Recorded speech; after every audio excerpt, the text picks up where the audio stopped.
What's going on? What's going on? What time is it? What day is it? I don't even know. It's 4th of July weekend. We're going live. We're going to have a big old time. Let me drop the link in a few chats we've got going on. We'll see who pops in.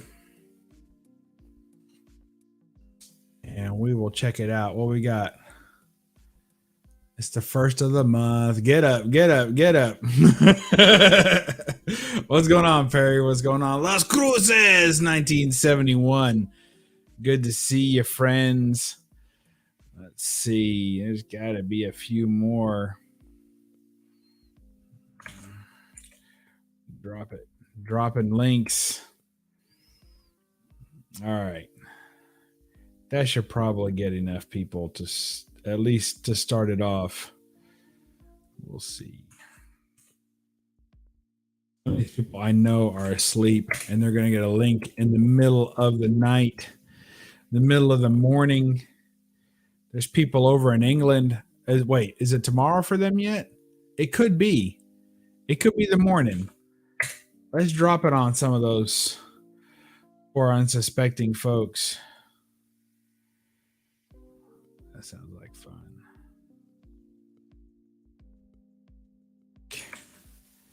Unapologetically.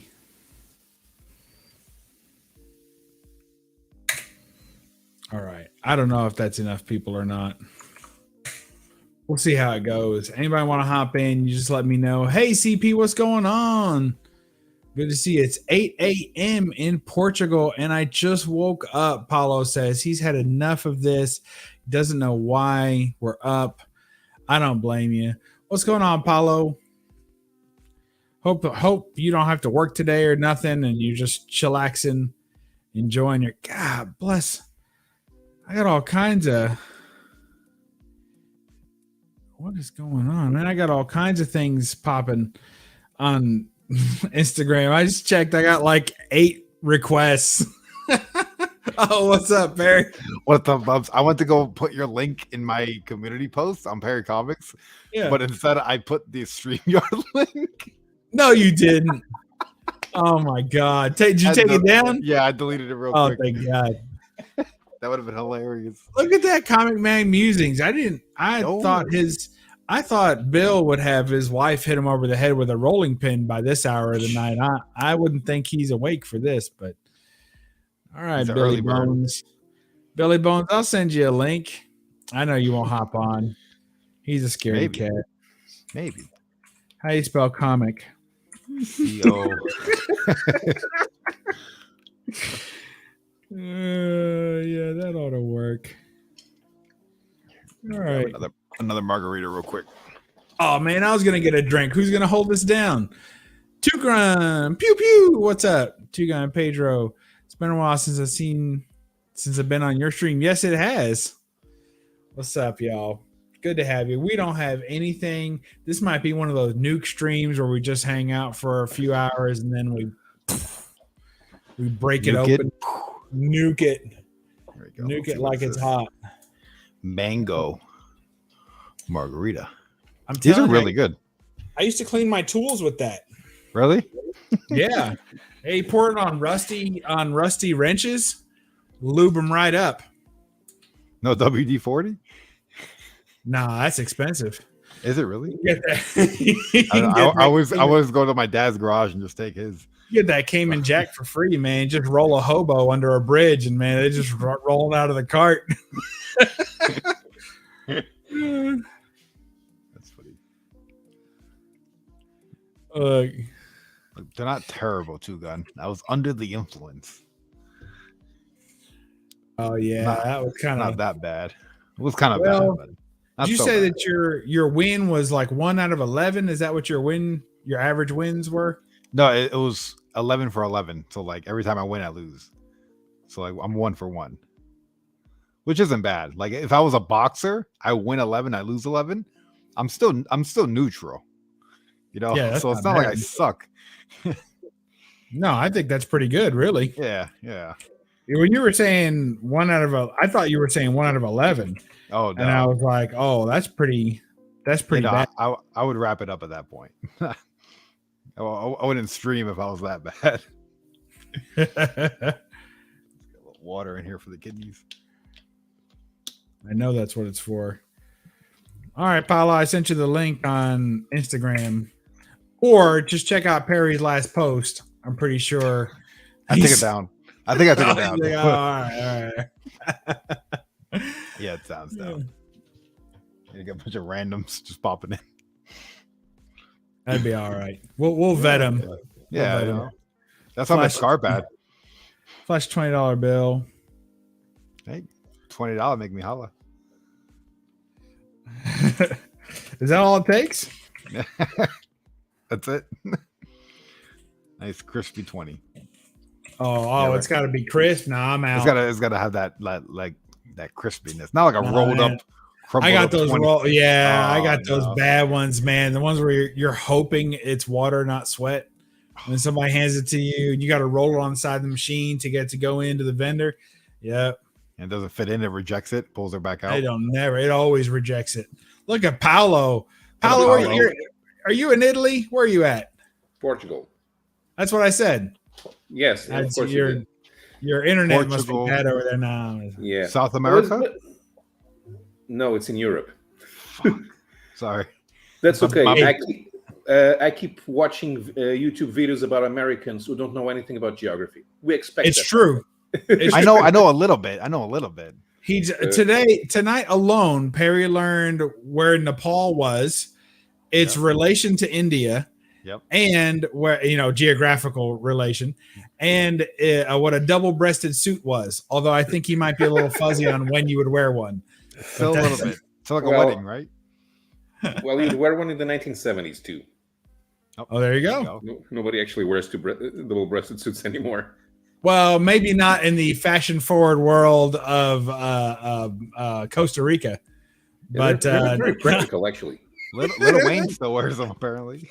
Yeah, I know. Yeah. As long as like a wide awake Paolo. Now that's true. So the Jackson Roy Kirk so Paolo, he's obviously in a different time zone. So when he comes to us, it's like on Wednesday nights, he's on Graphic Man's channel. Yeah. And he's always the first one out. He's like, guys, I'm tired. I gotta go to bed. And it's like 9 o'clock here.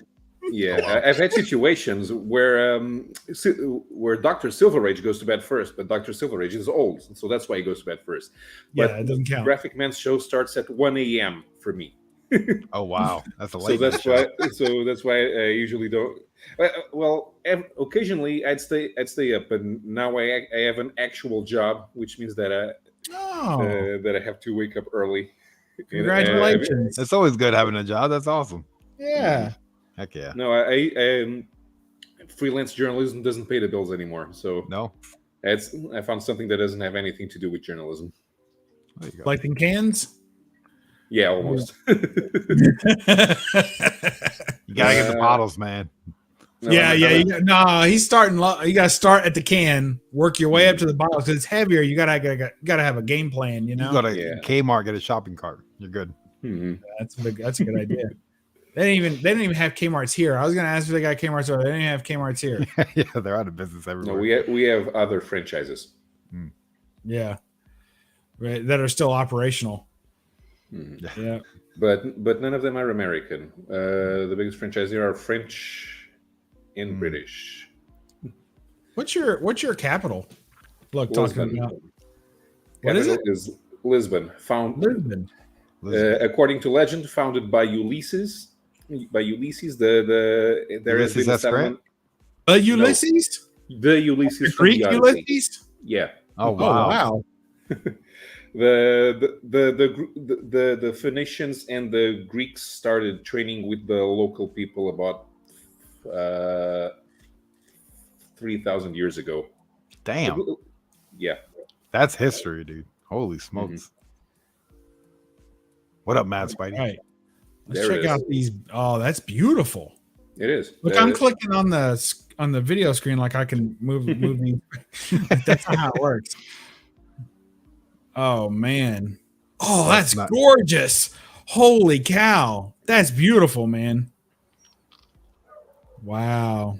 It's like a You painting. telling me you couldn't fit a Walmart in the middle of that? There's all kinds of room. What are you doing, man? Let's see. Mad Spidey.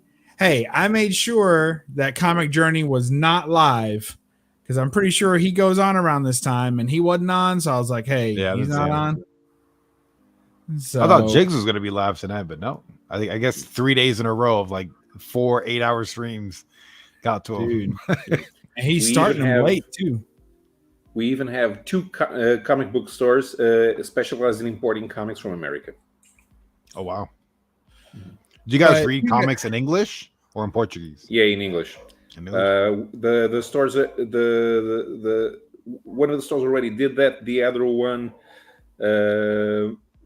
expanded to doing that lately, which is to also have comics in French and Spanish. Okay. Yeah, because I got books from Spain, because I'm Spanish, so I got books from Spain, and they're all like in Spanish. I'm like, this is so cool, you know, and they're so much bigger, and I like them. Yeah, I only have books in languages that I can read, so 5 languages. That's not bad. So you only buy books that are printed in all 5 languages so you can read them all? Is that what I heard? Yeah. No, and it's occasional. I mean, when I go to Italy, if I have the chance to buy comics at the airport, I'll buy a couple. Because I don't speak Italian, but knowing French and Spanish, you should be able to read Italian. Sure. Because maybe you should be able to read Italian. Don't put that on me. I got a lot of things to do. I've already moved up to bottles. But they have some interesting comics in Italy which don't exist anywhere else, because the Italians have a really hard time getting their stuff licensed to other countries. That's why I was teasing you, saying that you were calling from England, from Italy, because you're always keen on the Italian books. If you want to know anything about Italian comics, ask Paolo. He's got you.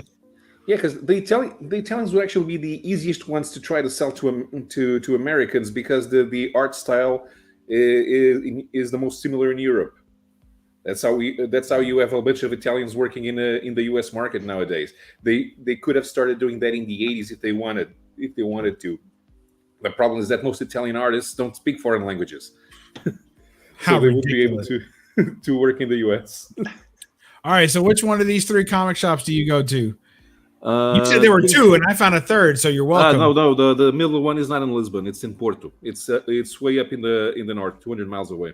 All right, so we officially don't like Porto. That's what you're telling us? Exactly, but that's for sports reasons. Okay, Porto. Fair enough. Well, wait, are you calling soccer and racing a sport each? Like Formula 1 and soccer? In that case, chess is a sport. Do you know how boring I was the first time I actually saw a full American football game? No, how bored were you? Very bored. That's no good. I was less bored than watching a baseball game. Oh, baseball's boring. I gotta agree on that. Baseball can get boring, yeah. NBA was famous around here around the time that Jordan was playing for the Bulls. Some people still watch it, but it's a bit like me watching NASCAR. There are like 6 of us who watch NASCAR in Portugal. I cannot watch NASCAR. No way. I tried. I really tried. And back before Earnhardt died against the wall, and they were really kind of rubbing paint and getting up into the wall. And then when he died, they really just clamped down on that. And then when Tony Stewart wrecked that guy, that was it. They were like, that's it. That's enough. And now they have them. They barely race or touch each other at all. It's ridiculous. I don't know. When I'm watching a sport, I want to see men touching each other. Yeah, I want to see them crash. Of course, I want to see explosions. Yeah. Well, whatever works for you. Yeah. It works. But you get touching in NASCAR, but it's in the short tracks. There are a few local divisions that I'd like to try and watch, and that if I went to the States, I actually want to watch 2 motorsport events. One is the big super modified meetup in Oswego, New York, which is usually in July. Super modifieds used to be made out of jalapenos, but then you would rice them up. That way back in the 50s. By the late 60s, they were modifying jalapenos. They were building things on purpose. There were no rules. You could build anything. And what's up? And those cars nowadays, they have this very weird wings that are bigger than what you find in World of Outlaws. They have 900 horsepower engines, but they only race in quarter-mile tracks. And they have this big offset, like the entire car is on the left of the car. Yeah, they have that big giant like wedge to catch that little bit of air that they're getting. It's crazy. Let's see. So, so you call those videos you watch sports films? Well, there's a lot of. I think there's sports films. There's a lot of men touching and rubbing. Yes. Yeah. Yes. Now, which one of these? Look, you're evading the question. Now, is it Kingpin books or is it Imadaba Daba Rabadoo? Yeah, I go to both Kingpin books and Bide Mania. It's this one is named after a similar store in France, which is also has that name. Bide is comics in French. Which one's the best one? Bide Mania has more variety. You can find different stuff in especially historical stuff in hardcover, and they have a better selection of trade paperbacks. They have more European comics because they always had. Kingpin has more merchandising, especially usually Funko Pops. They have a better selection of manga. They have a better selection of Portuguese comics. It sounds like Kingpin just lost. Like that was a hard slap to Kingpin. I think Onomatopoeia's got this in the bag. They make more, but they make more money. That's not. We're going with the better shop. We're not trying to make them. Let's see. All right, we're going. You can find more back issues nowadays in Kingpin. Back in the day, you had more in Bide Mania, but they got rid of them. So Kingpin now has more back issues. Look at this. I mean, that's badass right there. Is this onomatopoeia? Yeah, this is onomatopoeia, which is Portuguese for trade paperback. Check this out. Look at this. Oh, that's a sweet black and white. That is cool. Now that works. Now sometimes they do the black, white, and red comics, and it just doesn't work. But I think that could really work with Vader. Hey, Simon, how are you doing?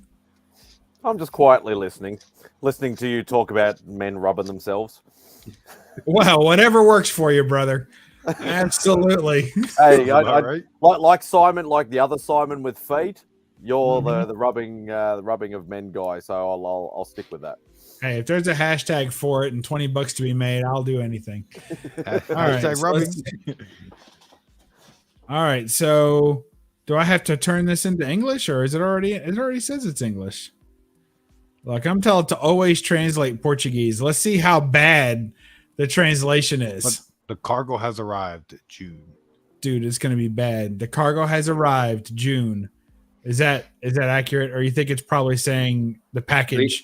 Come and get your package. They only get the comics once a month, so it's in a very large box. Oh, wow. Kingpin gets boxes twice a month. Hey, Sean. Very cool. The Embarrass Assards. That sounds good. Yeah. I heard Predator was really good. Like people are raging. Oh no, Aliens. People are raging about Aliens. And I heard Predator, they just keep rebooting it, but there you go. Clear. So do these stores get many of the like silver, bronze, copper age sort of back issues, or it's just no. a couple of years back sort of thing? Yeah, it's mostly for new stuff. We don't usually buy back issues. When we want something old, we buy trade paperbacks. All of my collection is trade paperbacks mostly. I have Nowadays, they make up 70%, no, 80% of what I have in English. Oh wow. Do you guys grade books over there? Somebody may bother. I don't. I don't even. I don't even bag and board my comics. But since I have most in a collected edition format, yeah. What's the point? Did you say you don't bag and board your comics? You should see my old Brazilian comics that I got off the newsstand when I was 5 years old. I don't want to know about your shaved books. All I'm saying is that you need to protect your comics. Now you bag it, and for protection. You don't bag it for protection? Who cares about protection? No, I don't do protection. I always do bareback. Oh man, he goes bareback on it. Here's the thing: bareback's the best way. Once one comic has been reprinted, the original comic is worthless. No, you guys think reprints are worthless? No, reprints are good because now the story is available in pristine condition. So why do I care about the old comic that is not in pristine condition? Well, you should see what we do with European comics. The moment a European series is reprinted because they're albums and they actually finish the story, we get rid of the old ones and buy the new ones because they look better on the bookshelf. But what about the pulp paper? I mean, there's something about the ink to the pulp paper that I kind of like better. Not that the coloring is better necessarily, but just the overall aesthetic and the connection I get to it versus like a gloss printed page of a reprint. So you don't have any of that feeling like that? Nostalgia makes you read less stories because you're wasting money on old comics when for the same price you can buy a bunch of new ones. So if I can read the entirety of Stan Lee's and Jack Kirby's Fantastic Four run for $160, why should I pay $6,000 just for the first one? And the rest? Well, you shouldn't if you're just going to read it. Of course, I buy comics to read.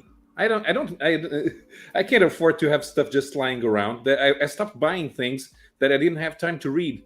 There's this magazine called Alter Ego, which is published by Tomorrow's. I stopped buying it when I noticed that I had a full year's stack still to read, and I liked it, but I can't afford to waste I couldn't afford to waste $5 on it. I needed those $5 to buy something else. I believe that. Like that makes sense. Yeah, but I just feel like I don't know. I guess I like the collecting aspect of like owning things. I was a reader and collector at the same time. Like I started that together, you know? So to me, collecting and reading went hand in hand, not opposed to each other. They weren't fighting for my wallet. It wasn't I need to read 20 books today or I need to collect one book today. It was both.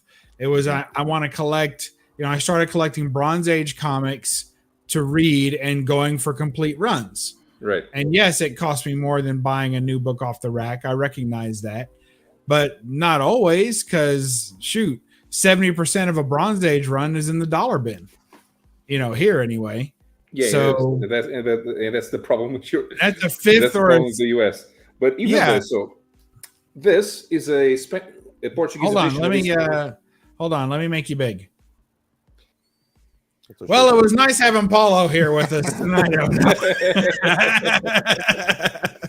All right, hold on. How do I do this? Yo, what up, Kev? Okay, so this is the Portuguese edition of a Spanish comic called The Mercenary. And the series is being reprinted by a new publisher, which makes going after the previous collection useless. Also, these ones are better. They actually printed them. The other ones were in soft cover. These are in hardcover. They have goodies in them. They got snacks, candies, like this. Oh yeah, I do like when they do that. That's like an omnibus. Does an omnibus have like have dedicated sections? Don't they? They're reprinting it one by one, but they add extras just the same. Oh, it's not out of the ordinary to do that in Europe. So that's a single issue?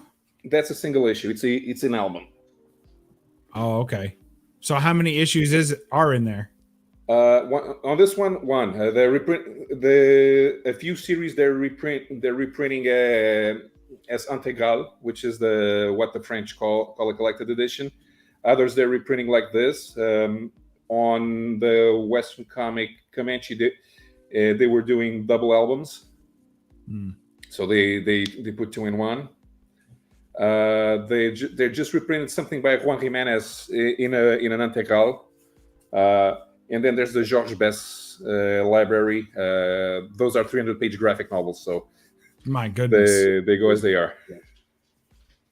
Wow! Look, you got big shelves. Gray Man says to carry all those heavy books. Mm. All right. Well, I just you remember if, when they started doing that series, the Sumerian, because they couldn't use the Conan trademark. Well, I have those in French. They are called Conan, and they are way big. Are they larger format as well? They are. I like that. Bigger than 11 by 8. Oh boy! Listen at him brag. No, what I found funny is what they did with the Frost Giant's daughter, because that's one of the shortest Conan stories. But they, instead of doing a 66-page version of the story, they didn't, like they did for the other Robert E. Howard stories. They did an 80-page version of the story, just so they could show more naked Frost Giant's daughter. Okay, put that in my box. You've got my attention. I'm gonna go right now to Yabba Dabba Doodah Comics in Lisbon. And I'm ordering a copy of The Frost Giant's Daughter. I thought I already had a copy. I got to be honest with you, because I have some similar, the Eskimo's daughter, the farmer's daughter, the Alaskan's ex-neighbor. I've got a few of those, but I don't have The Frost Giant's Daughter. I got to get on that, and I need to read the book. So I appreciate that. Good looking out. Hey, Simon, what do you got going on over? Where are you, in Perth? You're a moron. Hey, I did it to Paulo. I gotta keep it going. I gotta keep it going. You a redneck, Simon. I accused him of being Italian earlier, so I gotta spread it around. Everybody rates my name like I'm Italian. I don't want to be living near werewolf. Paolo, right? Paolo. Yeah. All right, what you got, Simon? I haven't got jack shit. It's what, 5:30 in the afternoon, and been out. I've worked this morning, and I've been out doing a bit of time zones. Yeah, would you get fired? No, it's only a half day on Saturdays. Oh, nice. So penalty rates half a day, and but we have to do it, unfortunately. And went to Big City Comics and went and hang out with Mark for a little while. Hi, Mark. Mark the Cutty Shark. No, he was fighting kangaroos yesterday. He was in Australia in the outback. He was trying to fight a kangaroo. Did he win? No. I don't know what Mark looks like. He might be a big old fella, but I know those roos got big old feet too, though. Yeah, and they're boxers, right? They'll box you. Yeah, that's it. It's the fate. Don't worry about the hands. It's the fate you got to watch. Oh, and they might have an extra little set of feet come out of the pouch and kind of rabbit punch you. Yeah, you don't want that. Not at all. Yeah, so I did that. Went and saw Mark, picked up some books that I've been sitting compiling in my pile for a while, and just been a bit of shopping and now back home. Or back to Beck's anyway. Oh, I thought you were at a diner or something. It looks like you got a little padded bench there. No, it's the bed. Bacon and eggs. With her, some of her artwork behind me. And I need a refill on my coffee. Yeah, really. You forgot the creamer. Bring that back. I need some ketchup. Yeah. No, that's just the bedhead. Oh, okay. I thought that's what you were wearing a hat for. So what's so are those art pieces? Are those did Bex draw those? No. They're prints. They're canvas G clays. Well, those two are canvas G clays. That's animation cell. and then there's Marvin. There's more around the room. All right. Well, you can't spin the camera around the whole room. She's probably got some unmentionables hanging somewhere. No, she as soon as she saw me go on the live stream, she exited the room. she does not do the camera well, which a lot of people already know. Is that your way of saying you have a headache? I'm going live, not tonight. She leaves the room. That's funny. What up, Agu? Agu Rhythm. I'm sure I sent Agu the link. If I didn't, then I didn't. But Just go to my community tab. Yeah, go to Agu Rhythm. Something's going on with my. Every time I try and send a message, it makes me type in the person's name again. All right, I gather you never found that Goliath either. You didn't get. I never found a second Goliath. No. Like I have my Goliath, but I was looking for a Goliath for Bex, and I never did find her one. They had the bad guy. What was his name? Is like Goliath spelled backward, wasn't it? Yeah, and I know. I noticed like I can get that here and Hudson here. Falrog or something like that. Yeah, but been trying to find a Goliath and just no luck. Nope, they dried up. But there were a few of them when it first came out. You'd find them in Walmart and Target and everything. And I think there's a Target dead center of Lisbon. It's surrounded by 4 churches, but it's it's got a Macca's next to it. Absolutely. Yeah. For those of you who are not in Perth, Macca's is what the Perthenites call. Is it Perthenites? It's what the Parthenonites call McDonald's. McDonald's, which is obviously originating from Scotland. So it's lost a little in the translation. Yeah. Obviously. Yeah, you go to the McCafe and you can get a scotch. Yes, you can get a scotch at the McCafe, which sounds inherently racist to call a place the McCafe. I believe. Now I'm from New York, and I'm telling you, if you had a place called the McCafe, there'd be riots. You can't do that kind of stuff up there. Before I forget, Bub, thanks for sending me those 12 copies of Goliath. See, you didn't even get it right, Bill. We're talking about a figure. We're talking about an action figure. Look at him. Bill, you could suck eggs. Yeah, you shat the bed, Bill.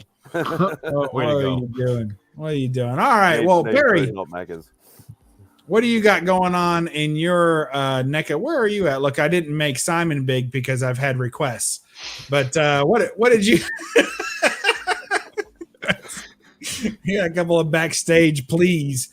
What do you got going on? I know that you've been playing some chess. And you've not just been playing with yourself, right? You've been playing with people from all around the world. Yeah. Anyone that'll sit still. Only when I'm live, though, because when I'm not live, I always play by myself. I'm sure of that. Like throughout the day, yeah. Just me and the computer just going back and forth.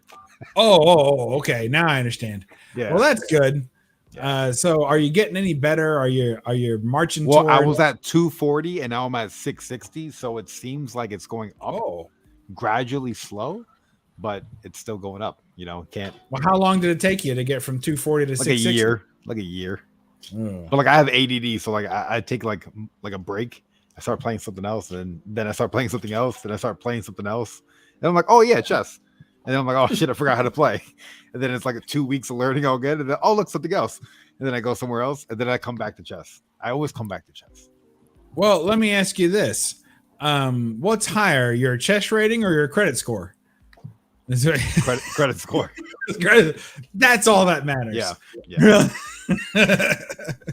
That's what's important. Once my elo goes past 740, though, it's like okay. It's gonna be rough, isn't it? Yep. It's gonna be a close neck and neck there for a minute. Battle. Yeah, absolutely. And you're still shipping bananas, right? You're still a banana importer exporter. Yep, we got bananas. So the whole East Coast. No, I don't do the bananas. I design roofs. So I'm a roof. You design roofs for banana huts? No, for residential homes. So nothing to do with bananas? No, I don't do the bananas. That's my dad. My dad and my brother handle the banana business. Okay.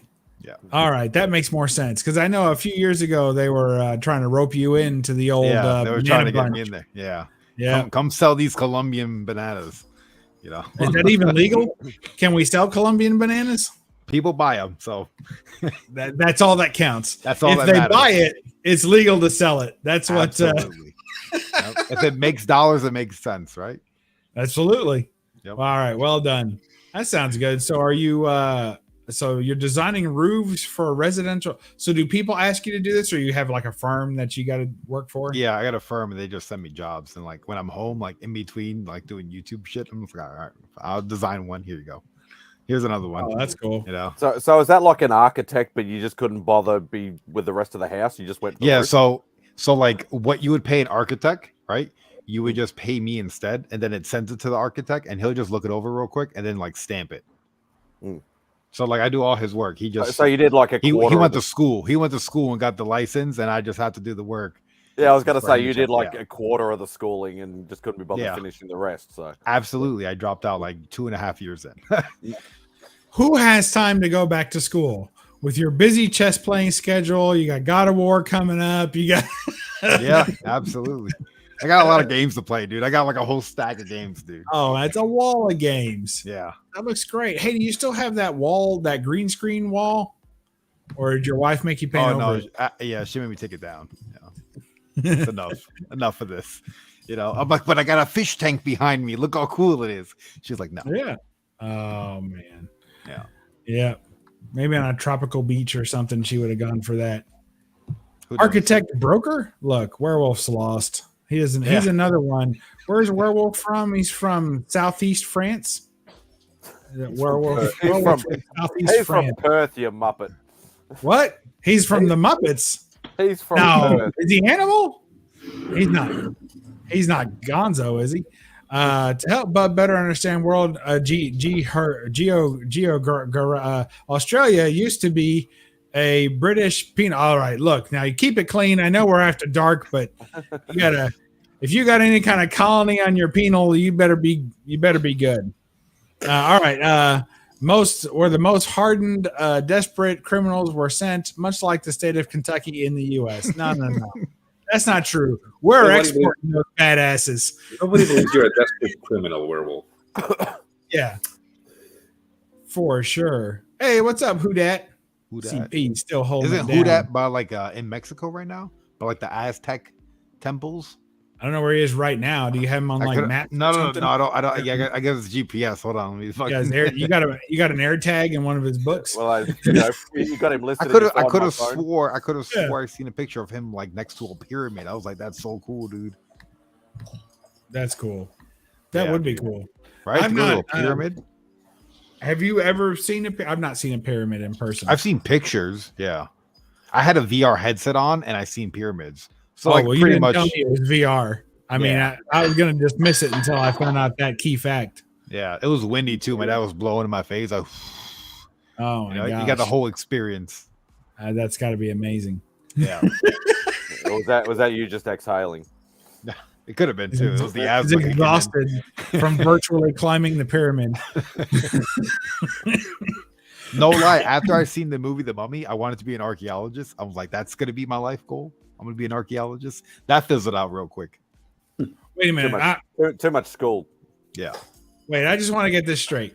So you saw the movie The Mummy, yeah. and you thought the best thing to do would be to archaeologically your way Yeah. into a pyramid and potentially get killed by all the traps and the mummies. And so to you, that was like that's what I want to be. I mean, if you had to think of a way to die, wouldn't like getting in a booby trap in a pyramid be much better than a car accident? You know? Describe Why, the car. why didn't you think about it after Indiana Jones? I never You seen never Indiana seen it. Jones, First so, yeah. time watching Indiana Jones. It's happening. Yep, I'm gonna do it soon. So you're another one of these weirdos that's like, you haven't seen like the movie that everybody's seen. I was born in '93. Those movies came out like 20 years before I was born. They did not. But God, we'll why- excuse Why it. is that an You excuse? make me feel old now. Try What 10 the years. hell? 93. Yeah. I was in high school in 93. Fucking Oh hell. man. Makes me You're feel still old. in high school. Nah, I flunked high school. Did you really? Did you leave high school? No, you finished, I didn't you? finished it. Yeah, I just didn't do any like university, college, or any of that. I went straight into the workforce straight after that. So yeah, me too. And what do you do right now? I work for an electrical wholesaler, so I deal with electricians day in, day out.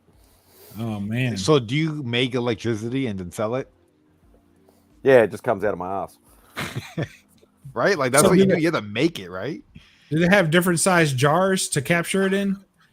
Do you have to run a string from your anus to the top of the jar and hang a key down from it to catch the charge? Like it's a bit like Canada. They have like bags of milk. We have bags of electricity.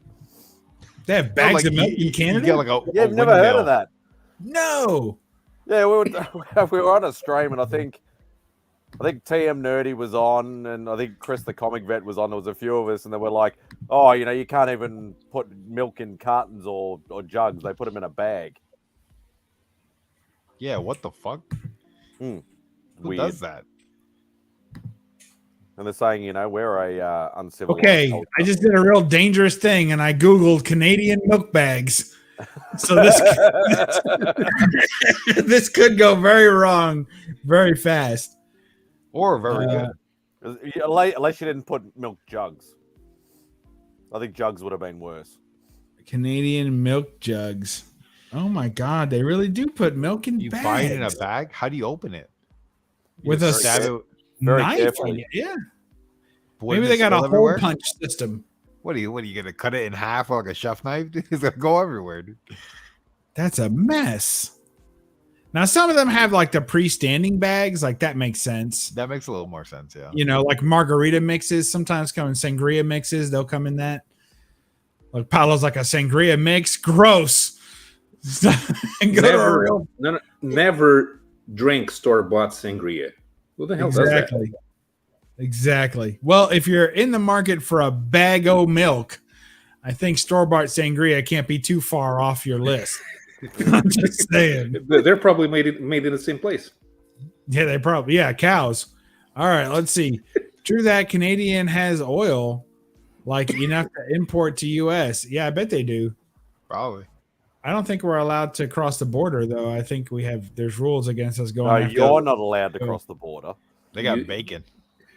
Yeah, they got my picture up somewhere. Yeah. And a likeness. But banned by Canada. Yeah, absolutely. There's only one place I'm not allowed to go legally. And unfortunately, it's a nearby state, so so it kind of limits my travel. Like I have to. So you have to go around the long way. Get a reroute, yeah. Wait, so they don't let you into Texas? Yeah, right. I'm not that close to Texas. All right, Texas would be the state most likely to ban you. Here's some more. How do you make that big? Too late. Here's some more Canadian milk bags. High res stock. Wow. Well, you can't get better than a high res stock photo, can you? Miss, that looked like. I tell you, I don't know, folks. Some of it's not bad. All right, all of them. Let's see. All right, let's see. Miss, did they already have the 2023? I don't know. What is it, like Miss Canada? Yeah. How do you pick that? Carefully. Whoever turns up. All right, looks like that says 2022, but Miss Canada 2022. We don't need to be reading stuff and get a subscription and all that. No, thanks. All right. So let's check Miss Australia 2022. Wait. The winner has the best milk bag fairy. Oh, that's just look. There's Miss Australia 2022. Oh wow. She's pretty. Oh yeah. I wouldn't kick her out of bed if she farted. I don't know. If it sounded like a didgeridoo, I might. Like I'm out. I'm out. That would be the talent part of the show. That would be some talent. Yeah, I guess so. All right, Paolo, you knew it was coming. Miss Italy. You can't spell Portugal, can you? Yeah, I got it. I got it You before wait for the Google did. autocorrect to come up. Oh, that's not bad at all. All right, we might have been wrong. Yeah, that's not bad at all. That's pretty good. Yeah, it's no complaints. Kind of missing there, but all right. Well, looks like we all got winners, folks. Who would have thunk it? Who would have thunk it? Go 1999. That's true. All right, well done, everybody. And the winner is Best Milk Bags Perry. Has the best milk. Perry has the What best about milk orange bags. juice? Do they put orange juice in bags? Because that would be weird to have milk bags, but orange juice in containers. Yeah. Where do they Isn't that draw weird? the line? I Yeah, wanna know that's what I'm too. saying. What about chocolate milk? Yeah. I mean, why not put everything in a big old sack at that point? Yeah, pretty much. I don't know. What do you mean again? It should be still, not again. Still. I thought we were gonna go through every country. I was like, oh yeah. I'm ready to judge. Maybe they have Miss Universe 2022 contestants. Won't that have all the different countries in it? Or is it a different pageant? What is it? Miss World, Miss Universe, Miss something or other? Anything into a bag. Is it Miss World? I don't know. Or is it Miss Universe? It might be Miss Universe. I can't remember. Well, you've been very helpful so far. No, they got Miss yeah, I don't Miss know, Universe maybe sounds right. I know Miss USA is a thing. Yeah, well, they have a Miss, like nearly every country has a Miss something. Yeah. All You right, think they let's got like see. North Korea? That might be about one of the only ones that probably doesn't have one. That would be pretty awkward. I actually reckon Miss Russia would probably be nice, and she's probably looking for a husband on a dating site. So Might look Bub's like a bit- Angelina. Bub's a Probably bit already for that. found one, surely. Look, they're not giving us a whole lot. India, USA, and Colombia. Ooh, I'm Oh. Colombian. Oh, stop it. Ah. How ridiculous. I wasn't even sharing that. Was it screaming at y'all? All right, I give up. All right, so let's lurk some channels. What do you say? I don't think we're allowed to anymore. We had to run no, on Simple a gag Simon's order. taken over that with his surfer thing. Yeah, he was surfing. Yeah, he tonight. even gives Perry a little bit of credit, but no money. He mentions him, formerly known as Perry and the Lurkers, starring Simon or something like that. I was thinking of starting like a Perry Lurker channel, like just like a Lurker channel. And that's it, just a yeah, lurker. yeah, and just go live and fucking just do that for hours. It was That's when so you gotta- easy, dude. It is easy. Miss Kentucky's picture seems to be a mugshot. Let me see what she looks. Miss Kentucky. Now we did have some kind of Kentucky beauty queen. Remember Outback Jack? You remember that show, Simon? Movie, yeah. It wasn't a movie. It was a show. It was a movie. It was not a movie. Yeah, it was. Yeah. All right. What was the movie about? I never watched it. It was bloody Australian. That's Oh, gonna be well, I crap. thought you were the expert on it. Because you're arguing with me like you've seen it. So as No, someone I'm who's just actually saying, it's a seen it. movie. It's not a movie. It's a show. My wife is often annoyed when I look at those Russian lady sites. Yeah, of course, you you're can't- supporting Putin. You're supporting Putin. You should watch the Yeah. Ukrainian lady sites. That's what's Yeah, fashionable. but he's putting something in there. That's There you what- go. I did not actually know it was a. I didn't know it was a series. I only knew it as a movie. Hey. All There right, you go. Outback Jack. It was a series. It was like a reality dating show. Way back. Shut up, Bill. Way back. That's ridiculous. way back in the day. And it was one of those reality, kind of like The Bachelor, but with the guy in the outback. It was in Australia. They took it to Australia. Here, I'll show you. Golly. Whatever. You It's a bit uncultured like, folks. do you guys have Farmer Wants a Wife over there?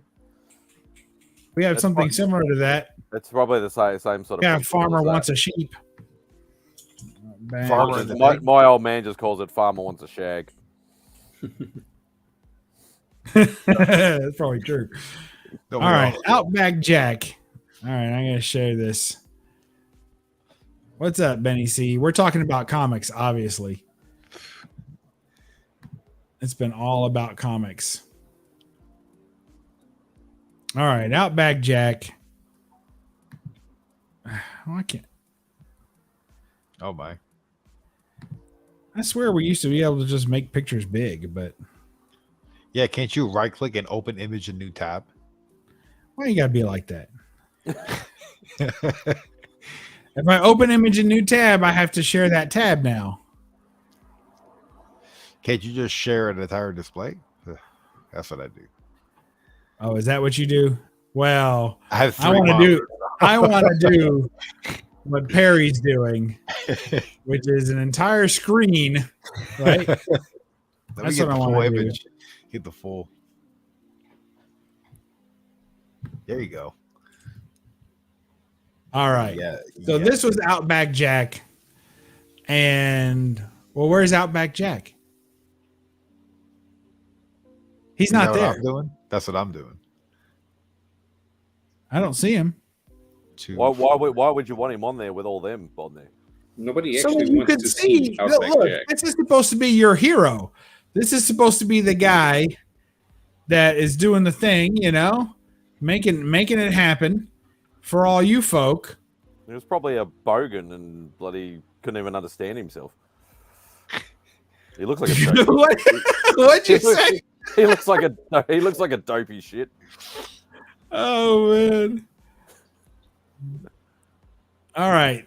There's the Outback Jack. I know the ladies are impressed. Heavily airbrushed. I think they gave him the hat for the picture. What do you what do you think, Simo? Yeah, probably. It's called an Akubra.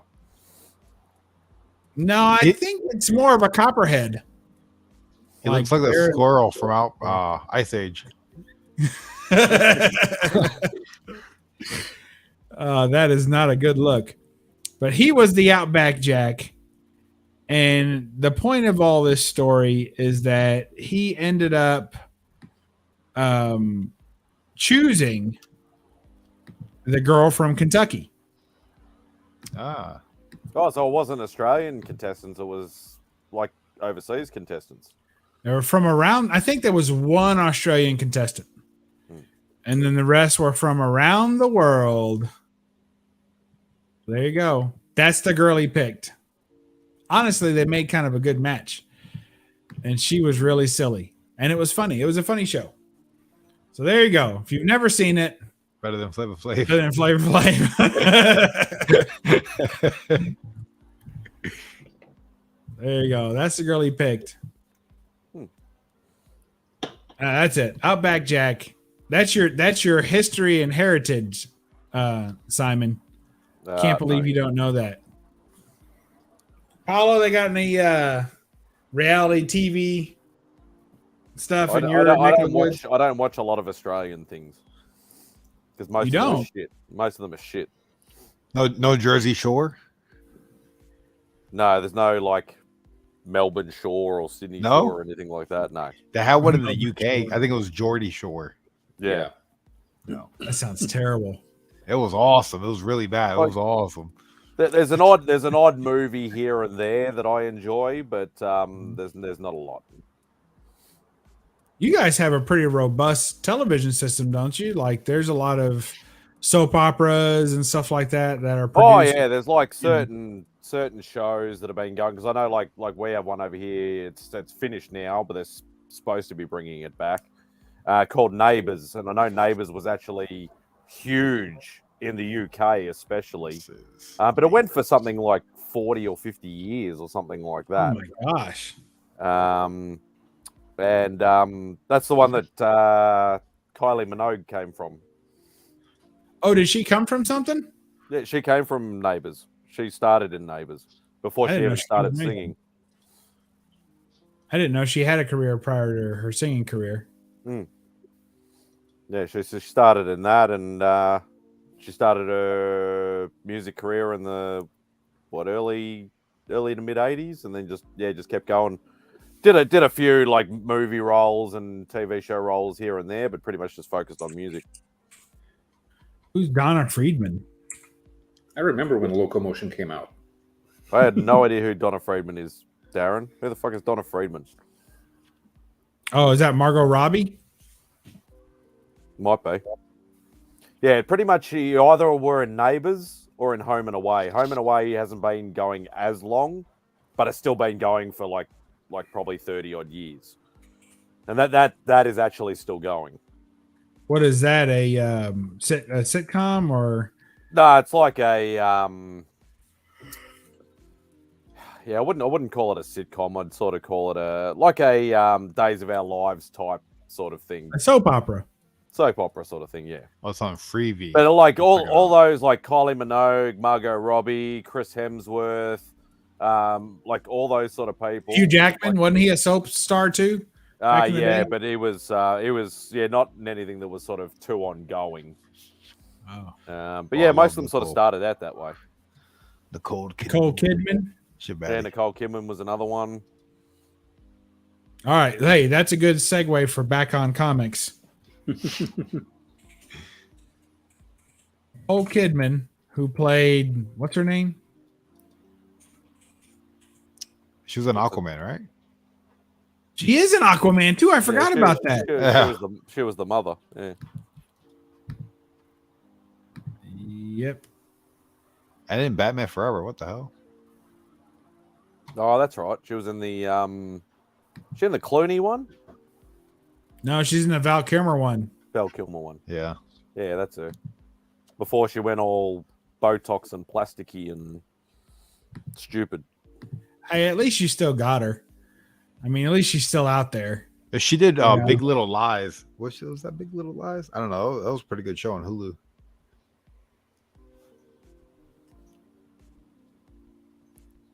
I mean, I know it's not.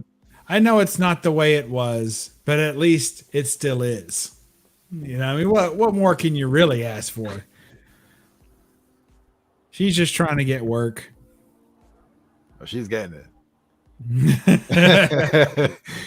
I just remember, so I was fairly young when this movie came out, and it was. I mean, I was obviously around for the other Batman movies too, unlike Perry, but. But I just remember that this was, I loved the first Batman. I really didn't like Batman 2 or Batman Returns, whatever. Really didn't like the second Keaton Batman. There was nothing to like. I hated it pretty much. It was okay, but I hated it. and then when Batman Forever came out, I was like, yes, this is awesome. Like, this is the Batman I want to see. So for me, I didn't like Tim Burton. Still don't like Tim Burton stuff, but I did like this, and that was it. That was like the first time I ever saw Nicole Kidman, like to me, like in something. Yeah, yeah. If you want to have a real shot, yeah.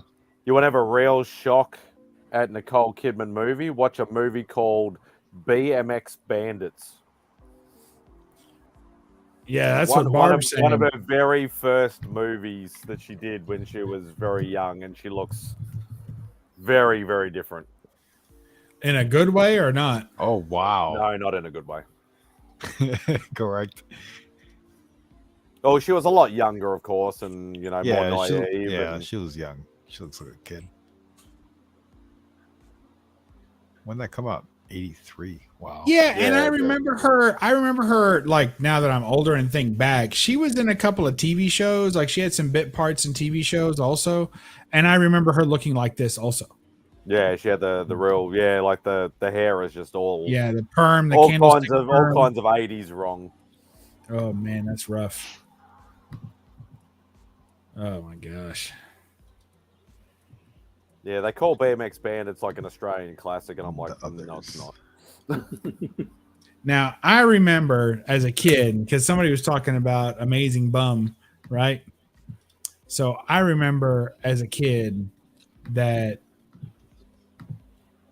she's like, there's a scene where she's laying on the bed, and it's just like a big, like just a big butt shot of her. She's just like sprawled out on the bed, the big butt shot. She's like, I was like, well, yep, all right, Batman, I see what you're going for here. So yeah, good stuff. So I don't know. I don't think she actually did a lot of her body work in Eyes Wide Shut. I think there was a lot of body doubles in that. That was a weird ass movie too. Yeah. Yeah, the others wasn't too bad. Yeah. That was horror, right? Yeah. Yeah, like a suspense horror type sort of thing. That wasn't too bad. All right. But yeah, now she's one of those chicks now that you'll like look at her and she'll speak and show no emotion in her face because her face is all just plasticed up the hoo-ha. Well, we don't know if it's gone that far. Well, she might be friends with Gwyneth Paltrow, so she might be. Oh, goodness gracious. Yeah, she was Vicky Vale, Grey Man. Yeah, Vicky Vale, that's right. No, that was she wasn't Vicky Vale. She was Chase. Kim Messenger was Vicky Vale. Yeah, I was never real crazy about Kim Basinger or whatever. Kim Massingale. I was never real crazy about her. She's pretty. Obviously, she's beautiful, really, but I don't know. It wasn't. It didn't work for me. Yeah, she's not like. Yeah, she's a good actress and all that sort of stuff, and she is gorgeous looking. But yeah, she's not like, she'd be my hall pass type woman sort of thing. No, not even close. So I still wouldn't kick her out of bed if she farted, but. Well, you're real hung up on that, so I got to ask you: have you ever kicked anyone out of bed for farting? Yeah, thing? Beck, plenty of times. Oh, poor Beck. All right, so let's see who else has been in Batman. Well, I mean, obviously, Alicia Silverstone. She's weird. Look, I don't know how to spell that. Alicia, probably. Just let the autocorrect do the work for you. I need to. Yeah, I mean, she's got the cuteness factor. Yeah, and at that time, she was like an it girl.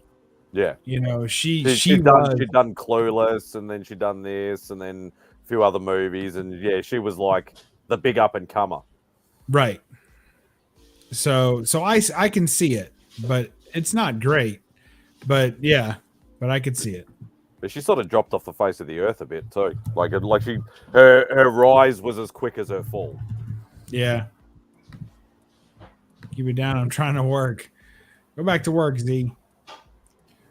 Good to have you. All right. So who else did we have? Yeah, she was cute in the bat suit. Who else was in any Batman movies or shows even? So you had Kim Basinger. Oh. Well, I don't know whether you want to go to the 60s ones with like, Lee Merriweather and and Yvonne Craig. Oh my gosh. Or not. Yeah, Yvonne Craig, right? Or is that no, it was Eartha Kitt, Lee Merriweather. There was 3. Yeah, Yvonne Craig. Was it 3 or 4? Look at that. Oh yeah, she was Batgirl. I was thinking of for some strange reason I was thinking of Catwoman. Yeah, that's the best Batgirl there ever has been, for my taste. I like the purple outfit too, probably better than the blue or black.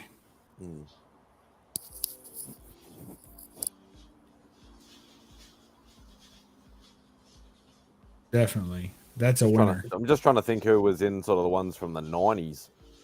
Yeah, so Kim Basinger, Nicole Kidman, Alicia Silverstone. Oh, there was that one. There were two women who married Tom Cruise. There were two women that married Tom Cruise in Batman. What's her name? The disturbing behavior girl. What's her name? Yeah, she was in Party of Five, I think. Or Dawson's Creek. Katie Holmes. Katie Holmes. Yeah, she wasn't like she's cute, but she's not, she's nothing special. Oh, and then there was Gyllenhaal, Maggie Gyllenhaal. Yeah, with Christian Bale, which I guess was an improvement.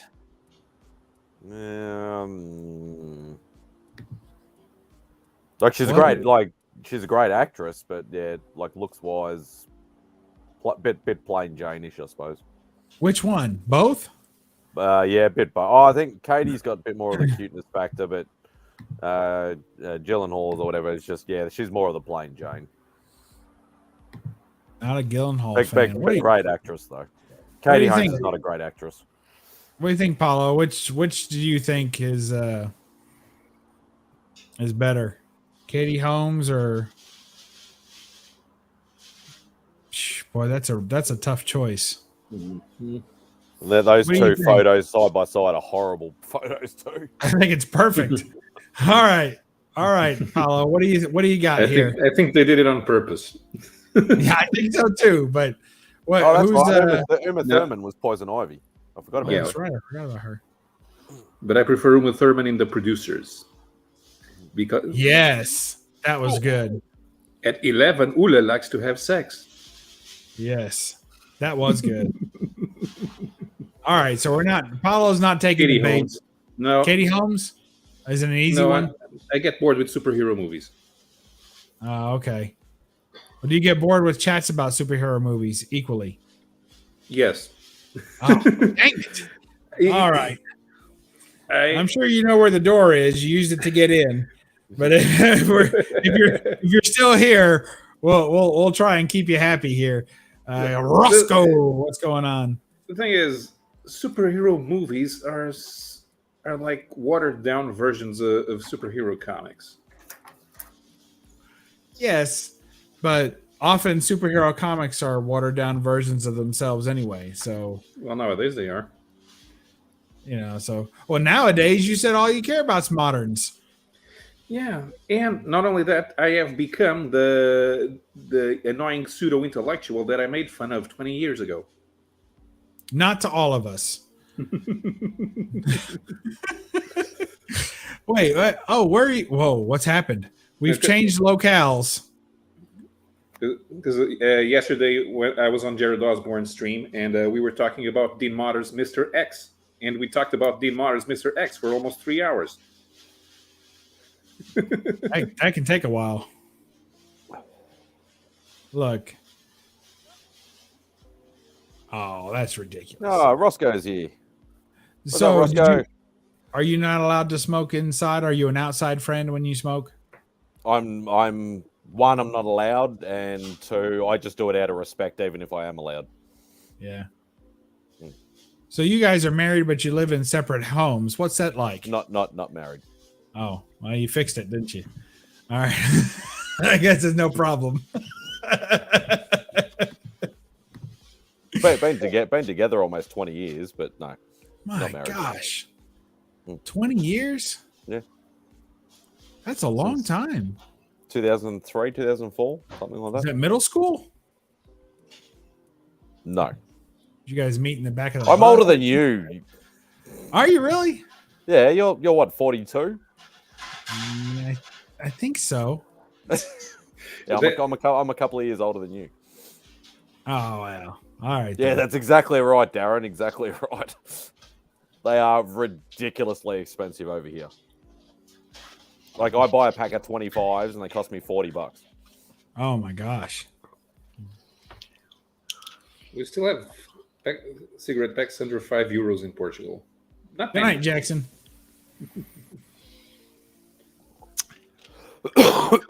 You have to go all the way from Italy to Portugal to get your cigarettes? Yes. Damn. No, in Italy, I like to buy Tuscan cigars. Oh, that sounds good. They Oh, are. wow. How could it be They're bad? pretty strong. You cut them in half, and you only smoke half. Does it just set your head on fire? Like those, some of those are just so strong. Oh yeah. Like I can feel my brain getting liquefied inside my skull. On a But really they strong have cigar. a pretty interesting flavor if you're not a guy who smokes cigars too often. Perry's always lit. Yeah. Yeah, I just made the best sandwich ever, dude. Ham, pastrami, something else that starts with a peep, and then Prosciutto? Yeah, prosciutto and salami, dude. With Wow. spicy mayonnaise. A hard salami or a soft salami? A hard salami. There you go. Yeah. Always Perry you always with the you had to hard get the salami. pun. You had to get the pun in there somewhere. You have all the parts of the pig in there. And some other parts they threw in for free. With the And it's special delicious. sauce on top. Who knows where they're from? And it's spicy. Oh, I bet it is. The old spicy salami. A little slap Very and tickle. special. There are parts of the pig that you can't throw on a sandwich. Like pig's feet on a sandwich doesn't work. Or the ear. Pig's ear does. I like pig's ear. When we You do? roast the pigs, yeah, Mhm. I like to go over and like rip the ear off. It's real crunchy. No, we either use them in a pot stew or we pickle them. Is it American bread? Not the best sandwich. Hey, we got all kinds of bread here in America, not So just this white is Wonder bread. Italian bread. Italian bread Yeah. from Simon's hometown of Brisbane, Italy. I didn't actually realize there is actually a Melbourne in Florida. Oh wow. Is there? Oh yeah. What do you mean? Is there? That's a pretty well-known place in Florida. Yeah, it's Comics by the Bay actually lives there. Oh, wow. Because Roscoe actually, he goes, "Oh, you're from Melbourne." He goes, "Oh yeah, that's where Comics by the Bay lives." There you That's go. funny. And I found out that there's like 17 Lisbons in the United States. Oh, we got more than that. Yeah, and it's June, so it's Pride Month. Oh no, it's July now. Never mind. So Is it July? Yeah. When's the 4th? On Monday or Tuesday? Tuesday, man. Are you doing anything? You having a big party? You enjoying the I don't know. weekend? I was going to say, is it actually the first there now? Yeah, it's been the first for several It's the hours. first of the month. Get up. Wake up. Yeah, avoid the grocery stores today. That's what that means. They'll be mobbed. On Tuesday, we have the monthly comics dinner party. Ooh, who's but- having that? We in Lisbon we get together as comics fans. Mostly they're pseudo intellectuals. Not they don't read superhero comics. I'm the only one who reads superhero comics. Oh, you're Wow. slumming it, huh? Oh, we appreciate you. We appreciate you hanging out with us tonight. Mm-hmm. Yeah, those are the type of people who already having a complete set of Hugo Pratt's Quarto Maltese will buy it again if it's published again. Mm-hmm. I'm sure it was. Didn't they have it on the big cargo list for this month? Yeah. It's already dropped. God. The old cargo. It's like some people, and I don't get that. Like some people have favorite character or issues or that they buy multiple copies of, and I just don't. No, get but the the thing fascination. is, Hugo Pratt is dead. So whenever they just reprint the old albums, and they want to buy it again because sometimes they on previous they have bits and pieces of previous collections from like from different publishers. So you get And special now they features. because now they finally have the chance to have every album with the same trade dress. And When I have to say, sometimes that is nice, especially when you're displaying them on a shelf to see the binds match up. Yeah. Yeah. It is nice. Yeah, because since European albums comic albums only come out once every 3 years, It's very rare for a character or a series to have a new comic every year. They take a whole year to draw a 48-page comic, but then again the pages are bigger. Yeah, something that size. That takes that one probably takes 2 or 3 years to draw. This one is an art book by Mark Schultz. Yeah. So what you're saying is European artists are very that's the size slow. of a European album is that size. Yes.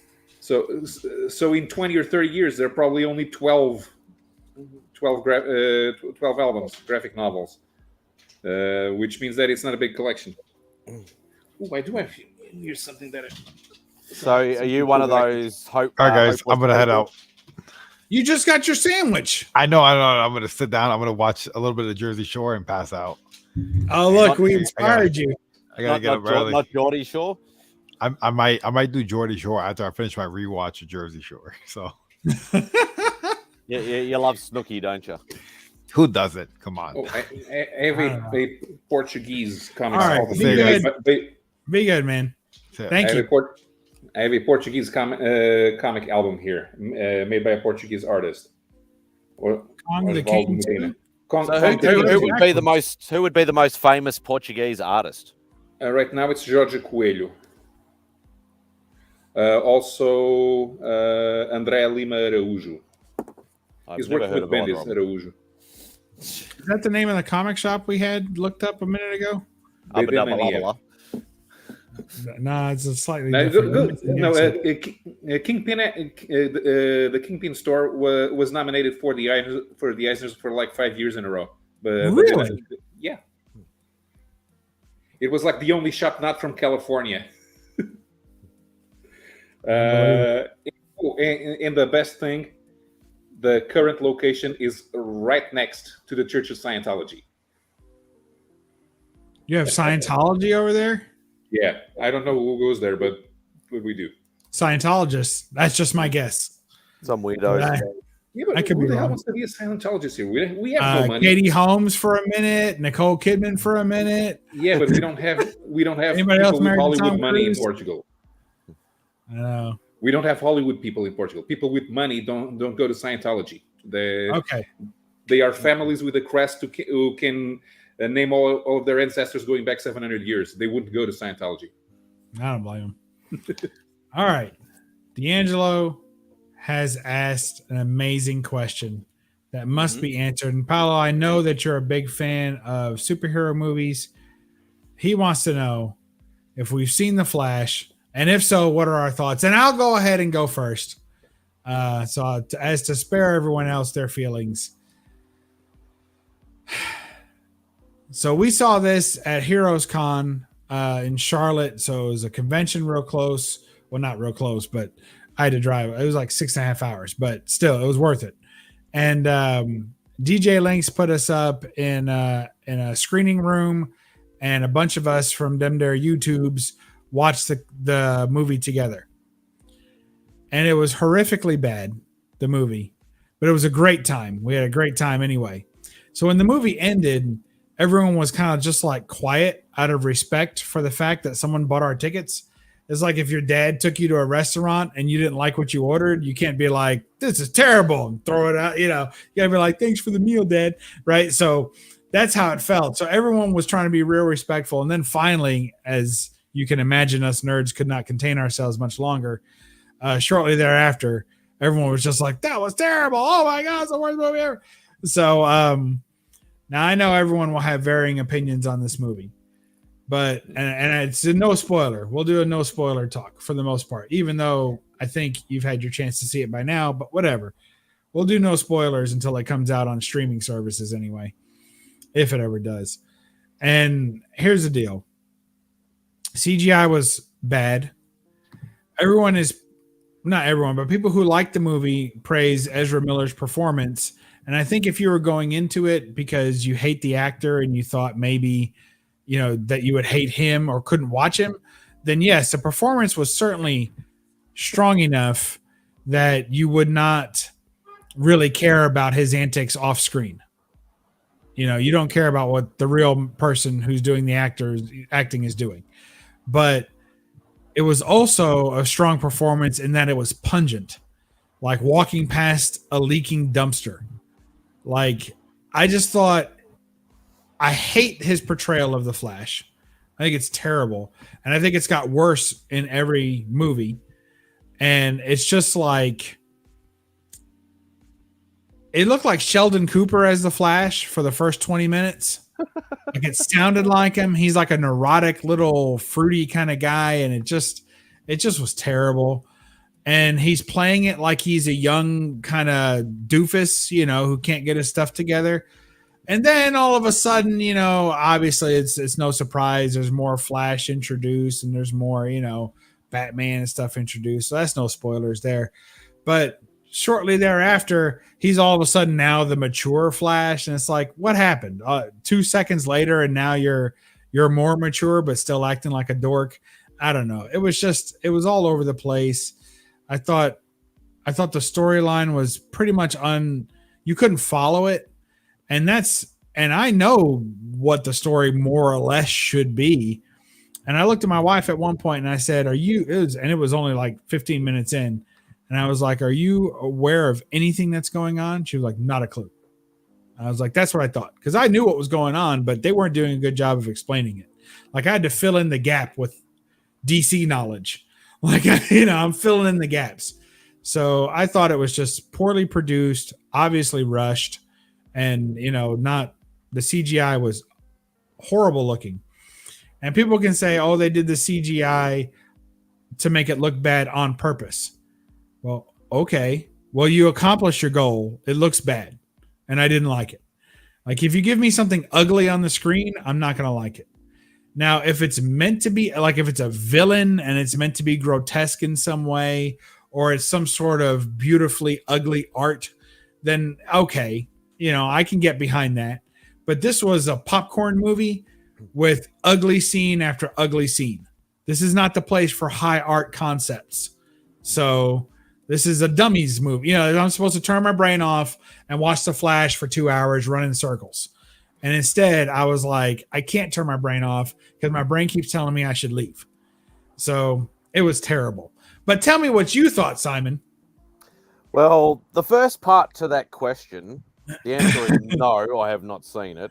All right, thanks. What do you say, Paulo? How was the movie? No, go ahead. The second part to that question is, in the words of what DJ said, that shit is trash. And that's all I know. Well, out of the current crop of DC movies, I actually watched Justice League on TV, and I watched bits of Aquaman, and I watched the first Suicide Squad. And the least bad is probably Aquaman. Really? See, well, I enjoyed Aquaman. Really? See, yeah, well, wait a minute. Do you enjoy it because, I don't know, you like Jason Momoa? No, I actually just enjoyed it. It was a shut your brain off type movie, which sometimes I just prefer not to be able to think, just to go in and just, as you said, like a popcorn flick. Yeah, I actually like the fight scenes with Black Manta. I actually enjoyed it. I wanted to enjoy it. I don't understand why I can't watch that movie. So I've tried to watch it. I've fallen asleep twice. I've tried to watch it twice. I kept falling asleep. I think it's all the underwater stuff is really dark and hard for me to focus on. And in that way, it's very cartoony looking. And when Mira, now this movie's old enough for spoilers. So when Mira comes out and she's on land, it's like a whole nother movie.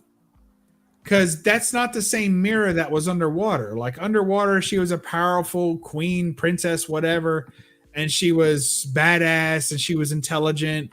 And he was the dumbass, right? And then, or, the immature one at least. And then they get on land and she's like, ooh, a flower. What's a flower? Really? You know what a flower is? You were out of water a while ago and saved them from a car wreck. I mean, it's not your first time out of water.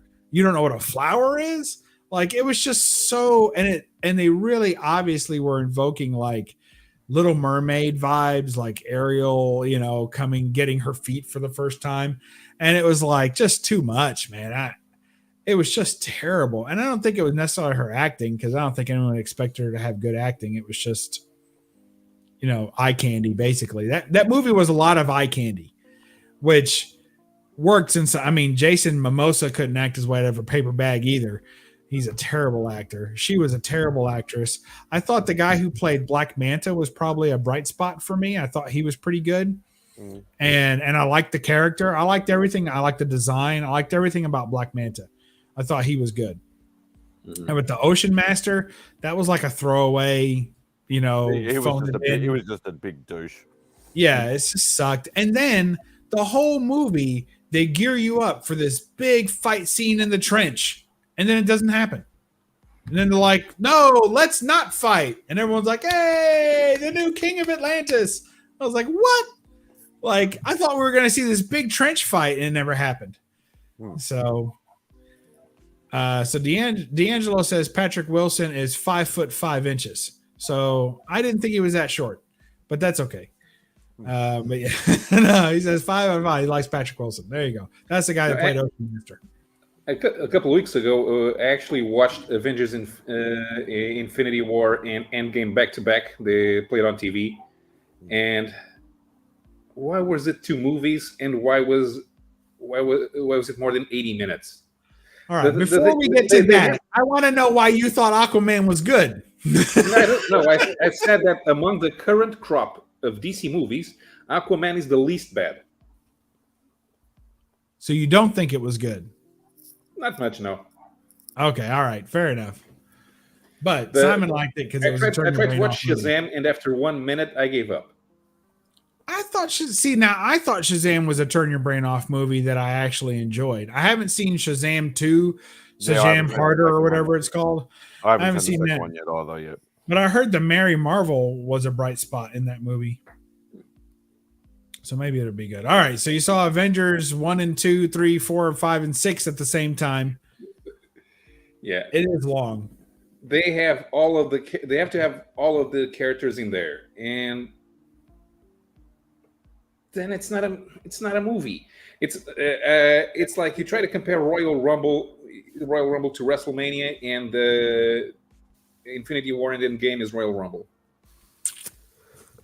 I used to like Royal Rumble when I was a kid. When I actually watched wrestling as a kid, I loved Royal Rumbles. That was my favorite part. The cage match, remember? And they would lower a chair into the cage on chains, and then somebody would grab the chair, and now they were playing with the chair.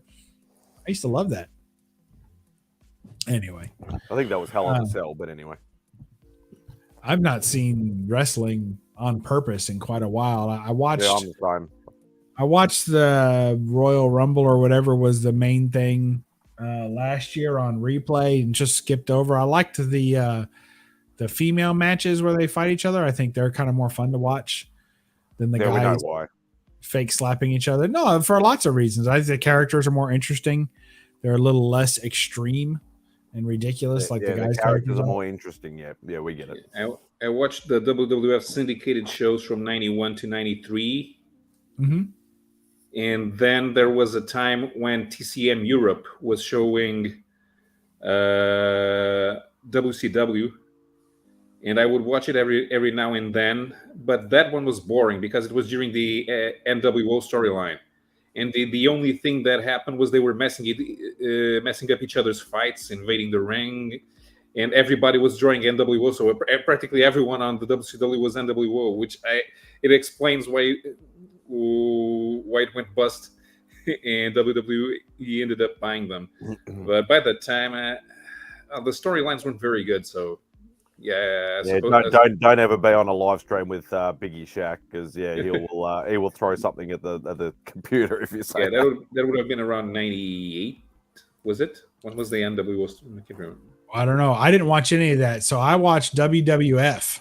Mm-hmm. And when it switched from WWF, I stopped watching right around the time of the Undertaker. So when the Undertaker came around and he was the new big bad guy, that's when I lost interest. I thought that was just too over the top, a little too ridiculous, because prior to that, they had a personality, they had a persona, but it was more or less prop based. right? You had the junkyard dog and he had a chain around his neck. You had, George the Animal Steel biting turnbuckles, and you had the bushwhackers doing their oids and all that stuff. But then when they got in the ring, it was just wrestling, and then, who would win and who wouldn't win. It wasn't as much a drama and about the characters. The characters were just something for the walkout, more or less, and for the backstage stuff. And there wasn't that much backstage stuff. And now it's like you turn it on and it's like some sort of reality show backstage. It's more story than wrestling. Yes. So I didn't care about the storylines back when it was WWF because it barely had any. Like the biggest storyline was who was Elizabeth with? Was she siding with Macho Man or was she siding with Hulk Hogan? And that's it. And then once he became NWO and Hollywood Hogan and all that other stuff, that was just garbage. And, I like Ultimate Warrior. That was a nice, simple, couldn't get more simple of a concept. He's just a big, roided out dude. With my two favorites were Jake the Snake Roberts. And, and what was his name? Brutus the Barber Beefcake. Oh yeah, there's a couple of good ones right there. Yeah, that was two of my favorites. When I was watching, Brutus the Barber Beefcake was semi-retired. He had an interview show during the syndicated show. I remember Jake the Snake turning heel. He had the Cobra bite Macho Man. Yeah, we didn't have much of that heel and hero stuff. Pretty much everybody was just out for themselves or they were on a team. And there wasn't as much of it. There was a little bit of it, but it wasn't as bad. I remember when Tugboat went heel and became Typhoon, and they teamed up with Earthquake, and they were the natural disasters. That was when I was watching. That's kind of cute, though. You got to admit. And then, then I didn't watch any wrestling. And then I saw a documentary on Trish Stratus. Mm-hmm. And I was like, that's cool. And I even teared up a little. It was a great little documentary. I don't know what it played on, but I watched it. And I thought it was absolutely great. And I thought she was great and beautiful and everything. And I was like, all right, maybe I can get into women's wrestling a little bit. So that's when I started kind of focusing on some of the female matches. But they only show one or two of them. I feel like I remember there being a whole night devoted to divas or something back in the day. But maybe I'm just misremembering. But yeah, never watched a Stone Cold match, never watched a Rock match or any of that. Yeah, I was watching before Stone Cold. Even Sting wasn't a thing. I did try to get back into it when it was like Eddie Guerrero and Edge and Randy Orton, they were all sort of the big names at the time. And that I watched it for a little while. And, sort of enjoyed it a bit because it was, they were doing more of the storyline stuff. It was sort of enjoyable for a little while, and then I just gave up on it. Yeah. Is that a boy or a girl? Chris Benoit was another one around. Is that a boy or a girl? Boy. All right. He's the one that actually, I think he died of a heroin overdose or something. Wasn't he the guy who killed his family and killed himself? No, I can't remember what the story is. I know he's passed, but I can't remember what how he died though. Yeah, I think it was Chris Benoit who killed his family, and Good Lord. Well, not here, folks. It says yes, no, and yes. Well, that clears it up. Thanks, D'Angelo. Oh my gosh. Yeah. That's terrible. Yeah. Drugs. Wow. And he was there. I remember him too. He was a really good wrestler, like a proper type wrestler, not a showboaty style. Yeah. Technical wrestler. That's the words. Yeah, wasn't Kurt Angle one that was kind of like that, more classic? Well, Kurt Angle wasn't he Olympian or something? I think he was originally. A lot of those guys were, back in the day, they were wrestlers, real wrestling.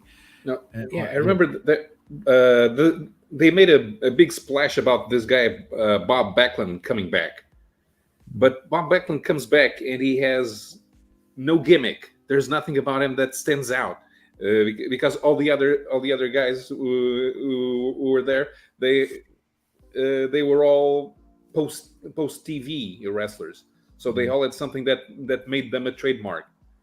Bob Backlund was just a guy, so he may have been interesting in the 70s, but in the 90s, he just Bruno didn't... San Martino. My guess he's from Boston. That's why Ray likes him. I don't know. Yeah, I've heard the name, but I don't think I ever watched him. He's probably a wrestler from the 70s or something. Yeah, so is Ray. Ray's a wrestler from the 50s, I think. He started as a carny strongman back in the 30s. With the the handlebar mustache and the absolutely, yeah, and the full beeswax mustache going on there. Absolutely, yeah. What a guy! Beat the wrestler and win $10. Yeah, if you can. Yeah. That's good stuff. Oh man, well, an hour and a half we've been babbling about. Mm-hmm. We started off with 10 people watching. We still got 10 people watching. I think everyone fell asleep and left their phones on. Mm-hmm. What are you eating? Food. I don't know. It looked like some sort of chicken product, but yet that maybe might be a chicken product. Might have been frozen at one time. No, I remember Bruno San Martino. I do remember him. We were talking about those guys a minute ago in that era.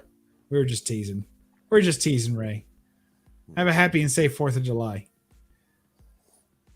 Look at this. 4th of July. 4th of July doesn't mean anything over here. I know. I got one American on the stream for our big holiday weekend. My company was nice enough to give us Monday and Tuesday off. So we're going to get Tuesday off for the 4th. Here's Tuesday the 4th. I only remember the 4th being something that I can remember because my dad's birthday is the 3rd. Oh, that's good. So he'll be 88 this year. I'll have a drink in his honor. We're going to do my brother's.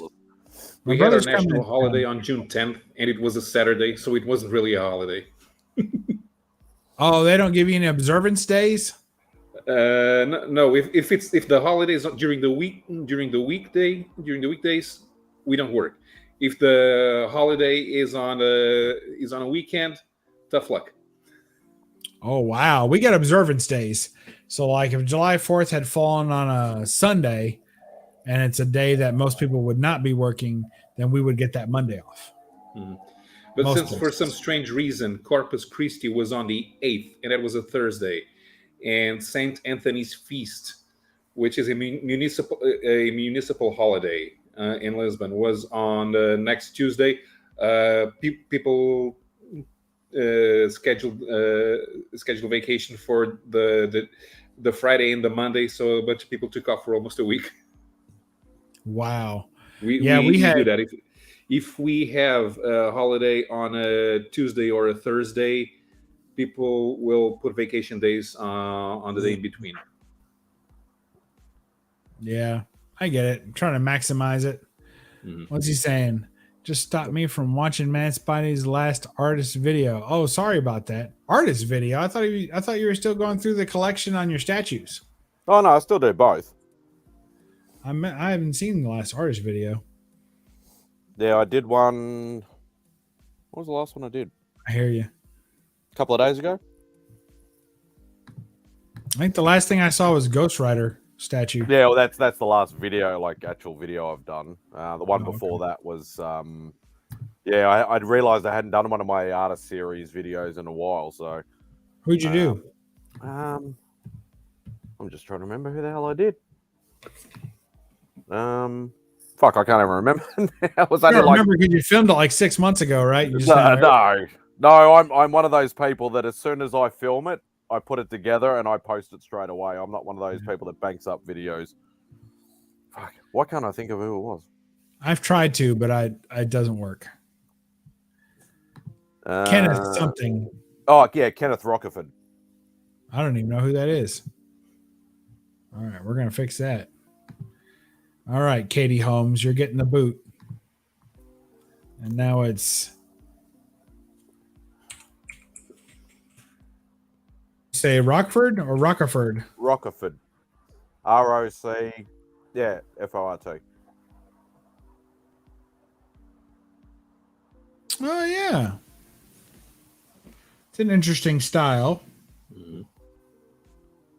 I like that one. I know Simon likes him because he did all the Red Hood and the Outlaws books. Yep, there's some Red Hood right there. Except he doesn't like the fact that he gave him a mouth on the helmet. Yeah, that's a little weird.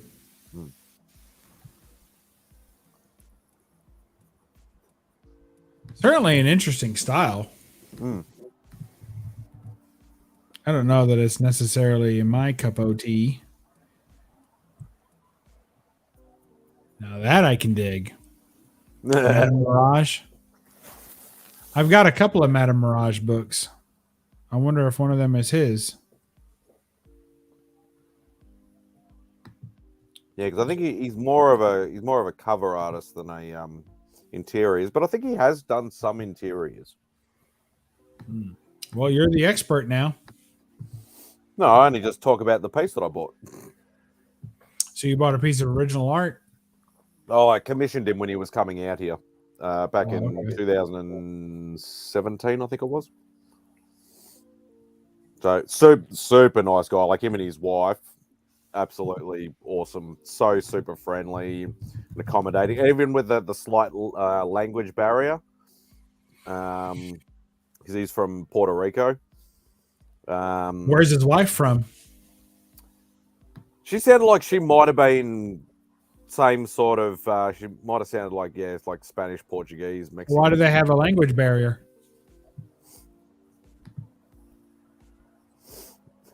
I'm not even going to. If I hadn't have said Mexican, you wouldn't have said anything. All right, fair enough. But no, super nice guy. Cool. Yeah. That is cool. That last piece I had done was by oh gosh. Did you pick up anything at Heroes or did you just go after books? Yeah, I got Rocketeer done by Stefan Roux. Oh yeah, I've always wanted a piece from him. I've never been able to. Like I've had chances, just not bad timing. I think I have something. Stefan Roux is French, and I think I have something from him back in the day. A Swedish media group bought the guys who used to publish Marvel in France, but and then they hired Jean-Marc Lovissier to try to bring all their characters back. And there was one of the properties that they actually published in Image Comics, The Strangers. Nothing to do with Malibu's Strangers. And I think there's some Stefan Roux art in there. Yeah, he looked way more like this when I met him. Yeah, that's what he looks like now. And he did all these pictures from like 2002, you know? He certainly looked much more comfortable now. So I think those other ones are movie actors. So there he is, the comic book creator. Mm-hmm. Yeah, he's got he does awesome Copic work. Did you go Copic or did you just go like a pencil and ink? Oh man, he was not cheap. No, he's not a cheap one. He's not expensive, but he's not cheap. No, but like for the color, it was expensive. I thought it was expensive. So I went with just inks, pencils and ink. Oh, very nice. He's still got a great like what I would classify as traditional style with the pencil. Oh man, it was beautiful. You know, the only problem with getting art like this when in person is that while you're waiting for the art to be done, you circle back to his table and you see him doing art for other people who did spend the money. Yeah. And you're like, holy why didn't I moly. spend the money? Yeah. And he's like, well, I've been working on this for a month. And I'm like, yeah, but that sounds good to me. I mean, but you want to spend, $2,000 on a piece or $3,000 on a piece. Well, okay. Then he'll sit there and paint on it for a month. But he had some absolutely amazing pieces. I was still satisfied with my piece and happy with it, but it's really hard to watch all those amazing, like really amazing stuff he's putting out. This is awesome. That was amazing. Like that was, and that's a bit like the difference. Like prime example, like Adam Hughes. Like everybody's seen, the $40-50, quick like 5-line type, side little headpieces that he does. Yeah. And then if you want like a full blown painted piece like his covers, then you're looking at like $8 to $10,000. Yeah. Everybody would love to get one, but actually trying, even if you had the money, trying to get one is still extremely hard because obviously he's such an in-demand cover artist and things like that. But but it's just a lot of money to spend, like on a, especially something like when I'm looking at that sort of price. I'm thinking, well, it's not actually like, yes, it's a personal commission for myself, but it's not a published piece, which should, technically command more because it's, because it's published. Yeah, but then he'll publish it at least in sketchbooks and it'll be all over the internet. I mean, when he does one like that, it gets traction. So it will be in a book. When he does a full sketch, especially with color, and some of the ones he does even without color, if he just does like charcoals or blues and grays, then they'll end up in something and possibly colored later and used for something because they still own the art. I mean, just because you commissioned it, you don't own the art. They do. Well, it's funny because I know like my good friend David Yarden, he's the same way. Like he does these little like sketchbook sort of things that he takes to cons and things like that. And he's done, I think, 3 or 4 of them. And I look at it and I recognize probably 70 to 80% of the art in there because probably a good percentage of it is it's pretty much been done for the Melbourne crew. That's the main art collectors in Australia. And I'm like, oh yeah, that's Rod's, that's Alex's, that's mine, that's Nick's, that's Dave's, that's, right, sort of thing. That's cool. And yeah. I mean, at first it would upset me. I thought that it would upset me that it would be published, but now that I have some original art that has been published in art books, I kind of like it because I have the page and I have the published piece and I have the original. I get to look at them and say, wow, look at the original, but look at the original. Here's the published, but look at the original. It's such a great feeling. Oh, look, Werewolf. Has anyone seen the Dave Senior documentary? Yes, I've seen it. It's actually on Amazon Video. So it was released to Amazon Video. So if you were not part of the Kickstarter and didn't get to watch, it's an absolutely fantastic documentary. A little sad, but you got to expect that. But it's absolutely a fantastic documentary that was a Blu-ray, Kickstarter, or DVD, whatever. And but it is on streaming now on Amazon Plus. Or so if you have an Amazon Prime, like if you have an Amazon Prime account or whatever, then it's one of the things that you can watch. I bet you we don't get it. I don't see why not. Because we only get and this is the problem with streaming services is a lot of regions don't get full content. Right. So I know like Netflix, for argument's sake, like you guys will get 100%. You'll find like Europe might get 60 or 70%. South America might get 40%. We might only get 20% sort of thing. So we don't actually get everything. You'll get all the main blockbuster stuff that everybody will get, but the lower key stuff or the stuff that they might, bring back, we'll try this movie from like 1982 to see if anybody still wants to watch it. We might not necessarily get the range that you guys will get. So you don't actually get everything, unfortunately, when you're out of the main country. Yeah, I have a friend who bought a VPN just so he could switch to the US to watch all of the shows. Really? Wow. Yeah, there you go. Well, Werewolf just said it. It's on Amazon in the US, but not Australia. oh, I hate that. Sorry, guys. Yeah, I Is there- would have loved to have watched it. How can I get it to you? Like, how does that work? Is there no way? Oh, you can do that VPN thing, but I'm not a computer guy, so I wouldn't even know how to do it. That's a shame. And it had that Kickstarter had some beautiful covers. It had an exclusive comic that came with it, and but I was able to get a Virgin variant of the comic that came. IDW published as an exclusive on their website. You could buy the Virgin variant of the cover that came with the movie, so that works. Do a live stream. Do a live stream of it, Bubs. Not if he doesn't want to keep his channel. Well, you could do a backstage. So that's what people do. So I know that people do that. So you can go like, you can open something up here and you can go backstage to like one of your old streams and then send the link back out to people and then, broadcast it basically like I'm sharing my screen, broadcast it that way.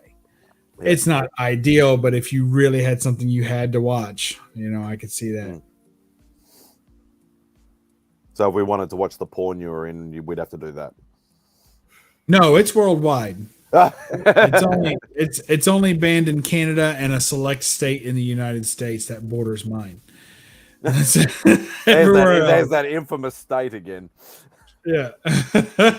and obviously that was where it was filmed, and that's why you were banned from there. That's how it goes. Comic Mag Musings accidentally let some people watch it, and that's why you're banned there. Yeah, accidentally at $5 each. What a guy. $84 with shipping to Australia. Oh my god, that's ridiculous. Who made some blue? Yeah, so I'm not buying no bootleg Blu-rays or whatever, especially for that price. Like you'll watch it for free, but you won't buy it, right? If they sold that, if they sold it in a shop, like a legitimate released copy, then I would buy one, but not one that some stupid lady's just made in her basement or whatever like that as a bootleg. No, I don't do that sort of crap. I'm an original guy. I only buy original stuff.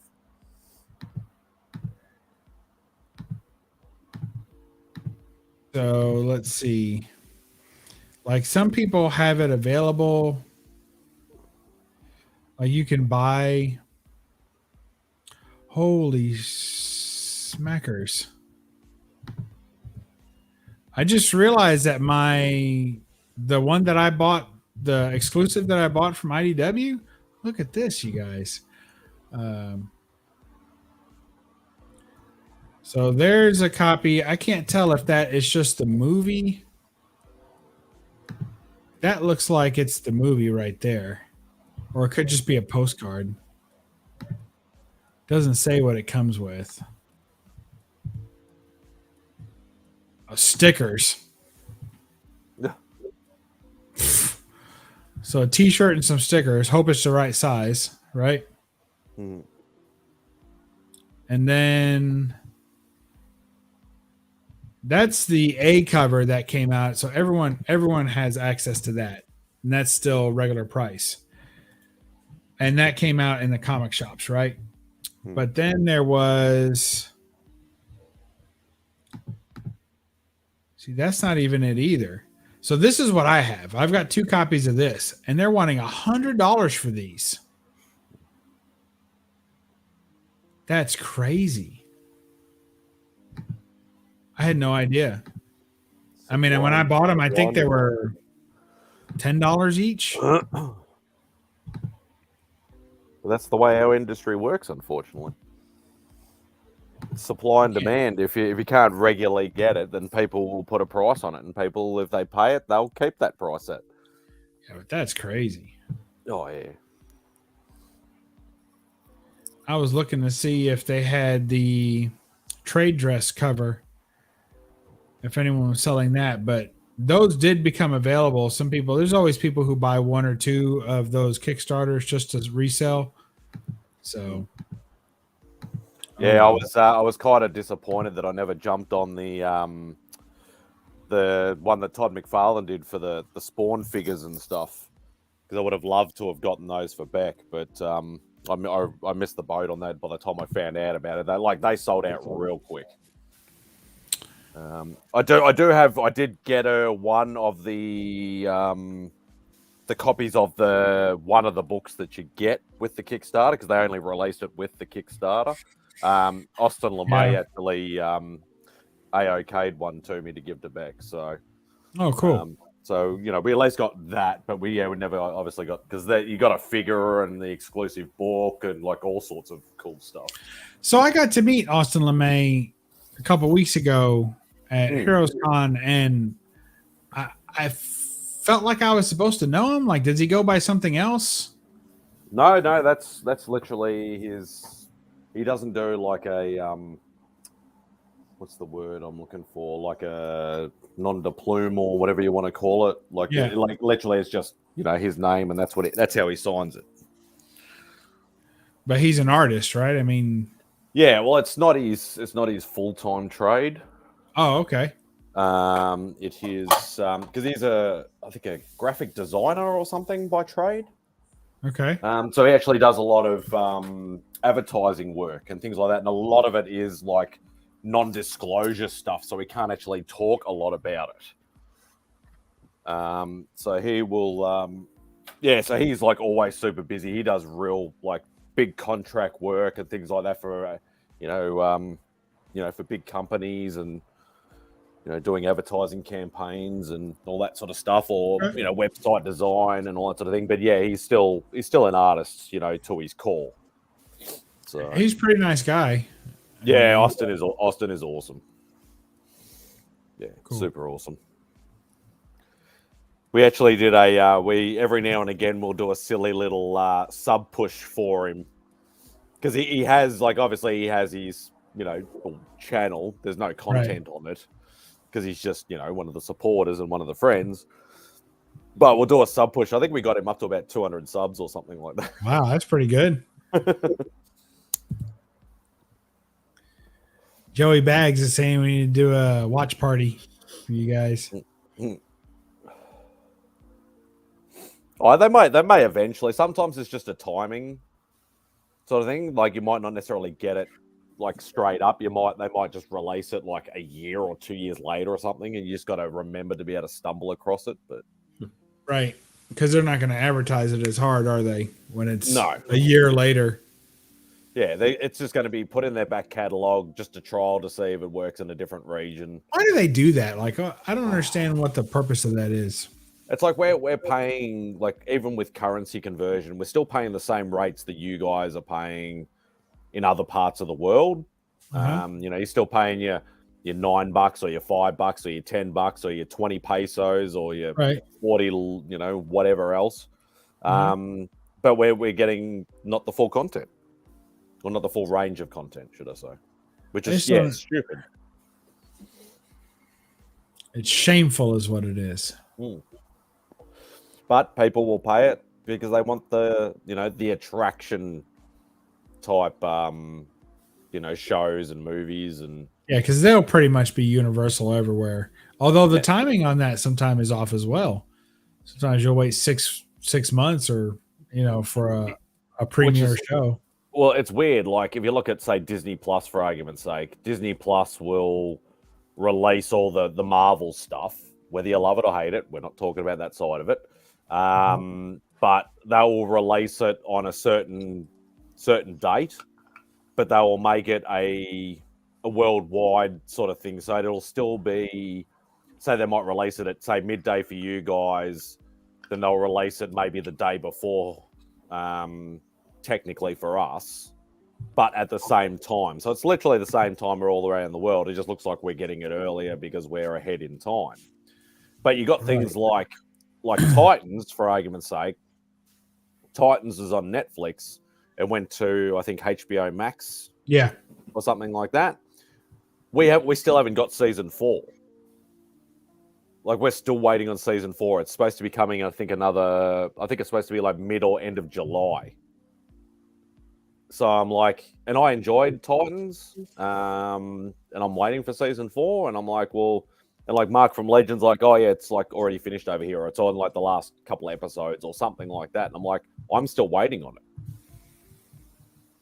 So yeah, it's weird how some things work in one way and then different set of rules for other stuff.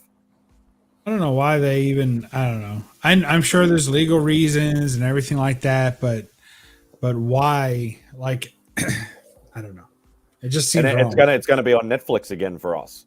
So because we don't get HBO Max over here, or we've got something called Binge, and Binge gets some of the HBO stuff, but it's not actually labeled as HBO or HBO Max. Like Stargirl, for argument's sake, like we got that on Binge, but we got that like a month or 2 months later than what everybody else did who get HBO Max. Okay.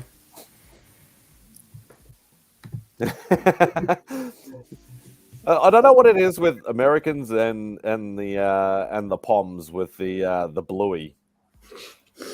What's Bluey? Yeah. Bluey's that like blue animated dog for kids. Yeah, my cousin's kids love it.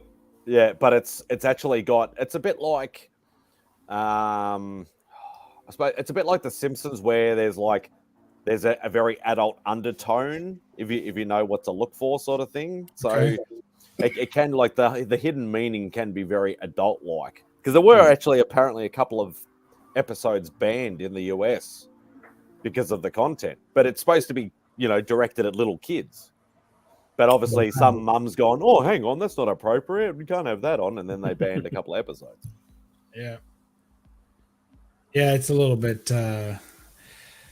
it's an interesting time in censorship in America. I'll just put it like that.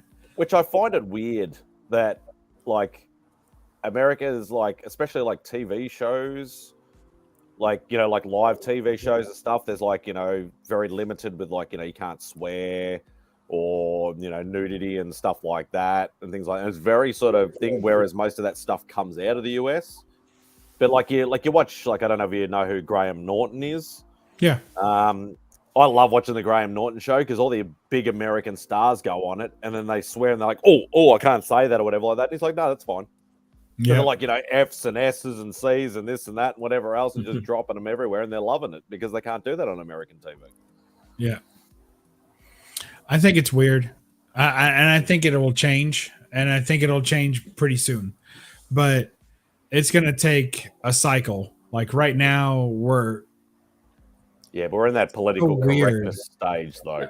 Yeah, it's cycling back to that again. And it hasn't been that way for a while. It's been even before all this. I remember banned all the Speedy Gonzalez cartoons because it was offensive to Mexicans. And I was like, offensive to Mexicans?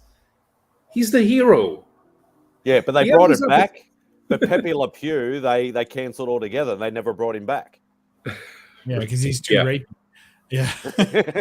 Yes, he's too rapey. So, but it's a kid's cartoon. Like, seriously, like, what moron says, "Oh, that's not appropriate for kids"? It's a cartoon. It's not adult based at all. There's no underlying tones of adult, sort of censorship or anything like that. It's not like I ever thought. It was quite clear that Pepe Le Pew was annoying, and that when the tables were turned, it was all bolstered. Yeah, nobody would want to be him. Right. Like at no point are you like, hey, my hero is Pepe, man. He's got it going on. He gets all the chicks if they stand still long enough. Like nobody's doing that. But it's okay, why haven't they banned like Marvin the Martian for trying to blow up the Earth all the time, sort of thing? It's like, how far does this go? Like, are we never going to get cartoons again? Well, see, like Gray Man's raising a point. So to Christian right get their way, you'll all be Puritans again. And speaking of Americans, of course. So what's happened is that it was in the 80s and it continued really into the 90s, especially the early 90s. But basically what happened was that they determined that children's shows especially should not be used as commercials to sell toys to kids. It shouldn't have that commercial purpose. So all the great cartoons that we grew up with were only to sell toys, basically. So that was more or less eliminated. It got repealed, but for quite a while that was the change. And then it became more of, well, we should be using this for social engineering and for morality reinforcement. So at that time, the Christian right had a much stronger hold than it has now.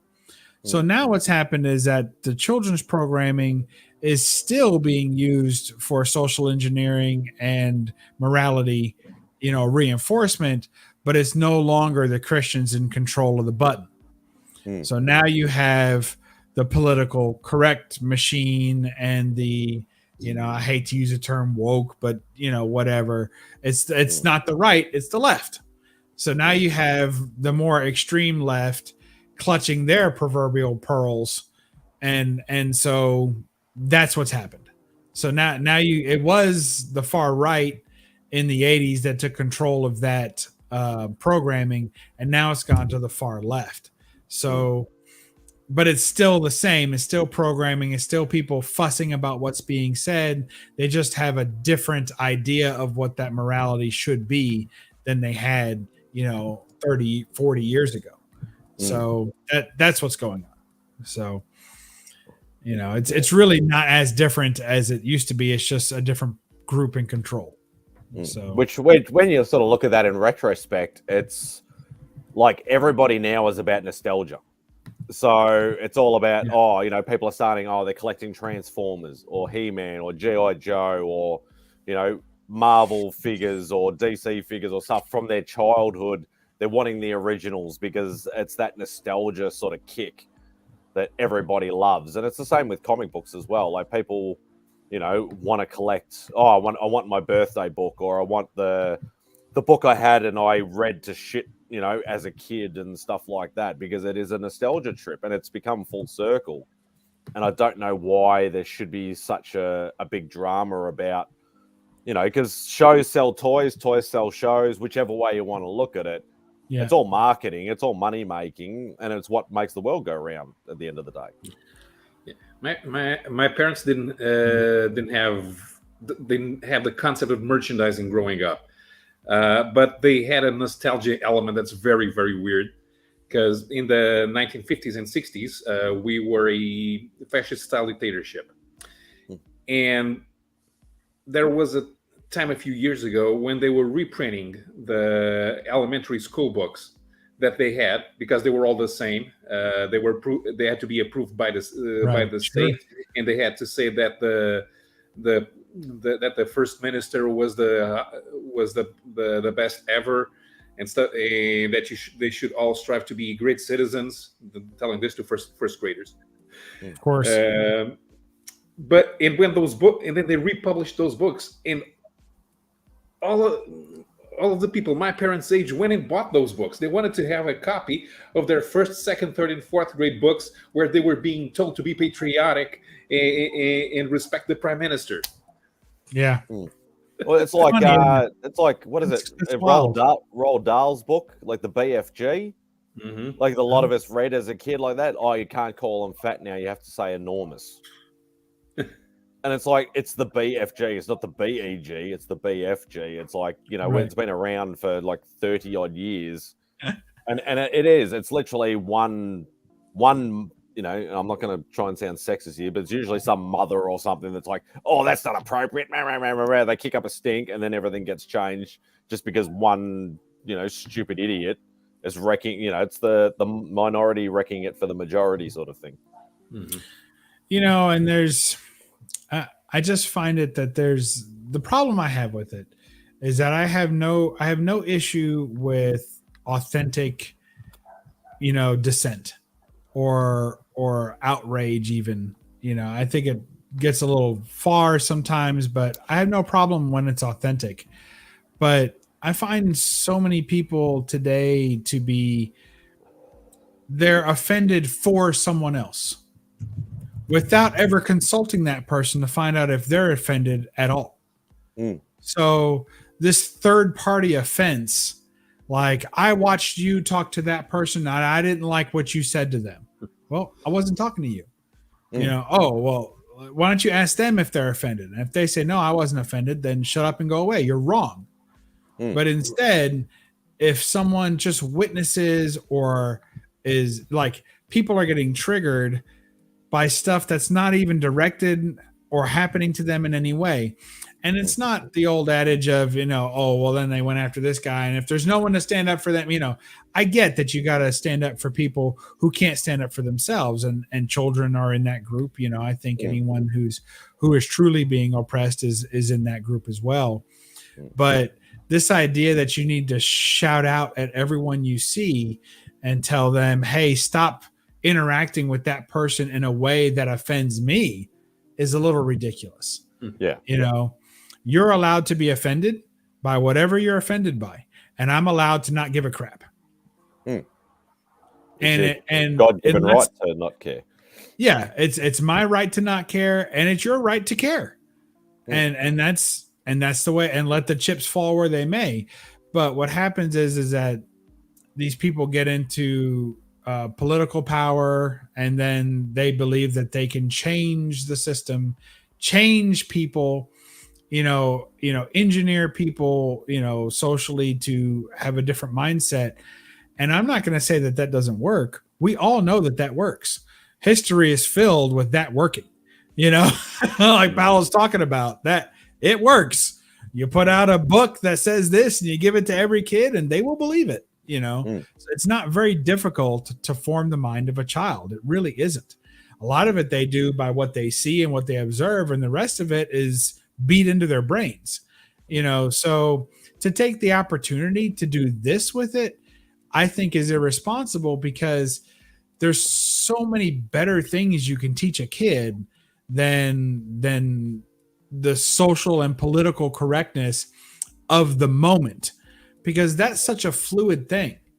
Like, invest in science, invest in math, invest in culture and literature, invest in the arts, invest in things that were here before us, that are here now, and will be here after us. You teach that to children, because that gives them the foundation by which they can develop their own beliefs and develop their own ideologies without being force-fed the ideology that's popular today. Because all of a sudden in 20 years, they're going to have a child, and that child's going to resent the crap out of them because they have a different ideology than is currently being force-fed to their kids. And it breaks up the family, and it breaks up communities. Let people be who they are and let them interact with each other as they will. And if someone is truly being harmed in some way, I think it's pretty apparent to all of us. When we see violence, it's obvious, So to say that someone's words are violent actions, I mean, everything gets put into this hyperbole where, everything that's said is some attack. People are walking around, and I feel unsafe. It's a bit much. It's a little too much. I think that just needs to be dialed back a little bit, back down to earth. That's all. And at the end of the day, like, right is right, wrong is wrong.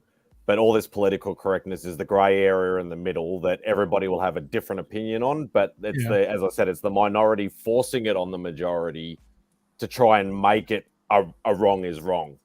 And not everybody will see it like that. And that's the problem that I face. Like, especially over here, like, we're such a laid back country over here that, we will, call our best friends by a racial slur and things like that in any other country you might get shot or jailed for. But it's just the way that we've been brought up. Like, yes, things are starting to become, as you said, like, things are starting to become a little bit more full circle now where, okay, look, I can't go up and call a black guy an N-word sort of thing, for argument's sake. But growing up over here, it was not a sign of endearment, but you were just mucking around. You were just having fun. They'd call you a dumb Aussie and then say, okay, you're a dumb wog or whatever it happened to be. And it was acceptable because that's just the way that you were brought up. Now you say it and you get all these, young people or political left wing, right wing, whatever, like, oh, you can't say that. That's a racial slur. I'm going to call the cops and stuff like that. And it's like, but it's the way I was brought up. Well, I think that the modern youth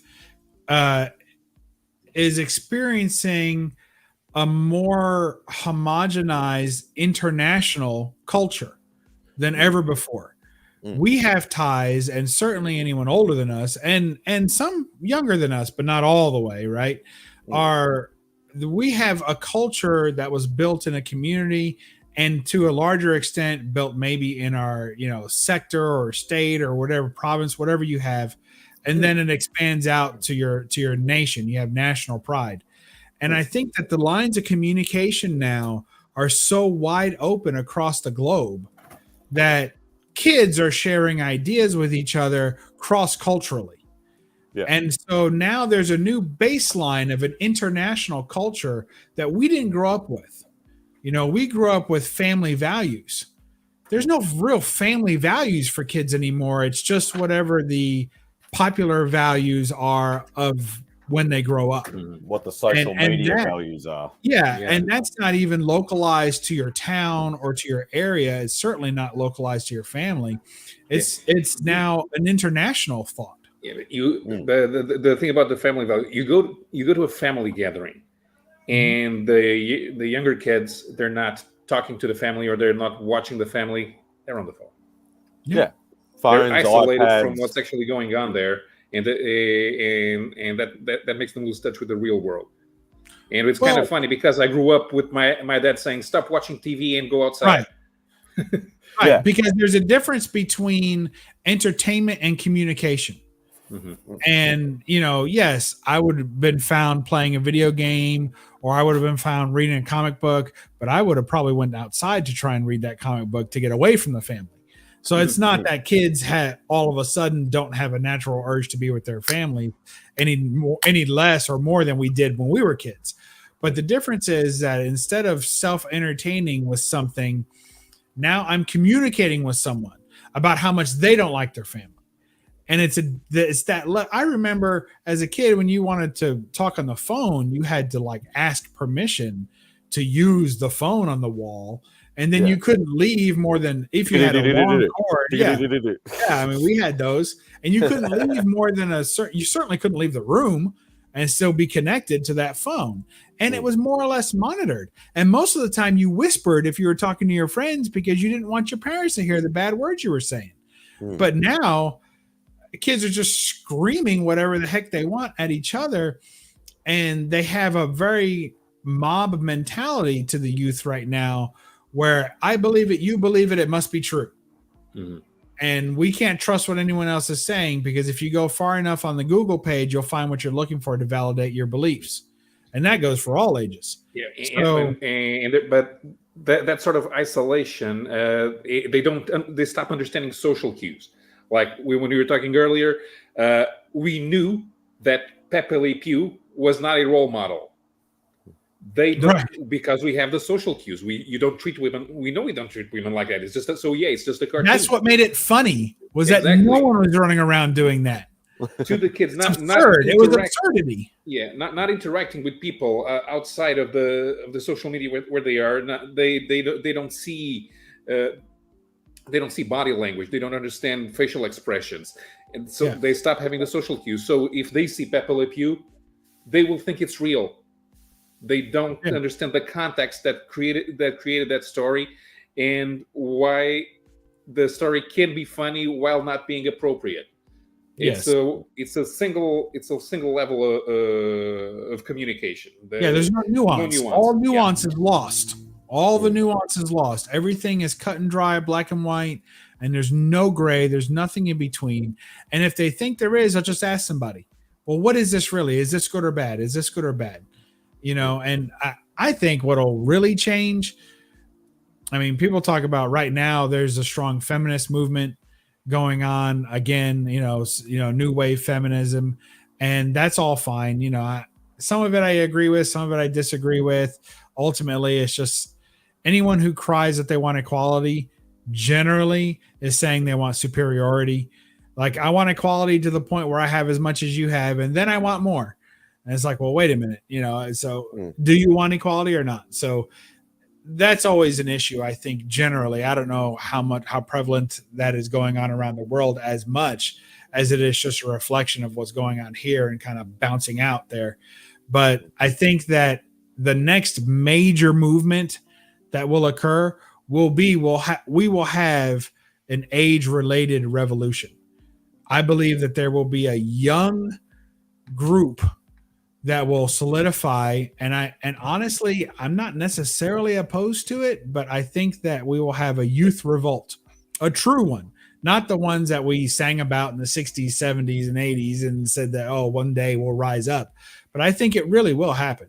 I think that there will be a youth revolt, and it will be largely stemmed around the idea that up until just maybe 10 years ago, even, that knowledge had gatekeepers, and those gatekeepers were adults, whether you liked it or not. Everything you learned as a child, you learned from an adult.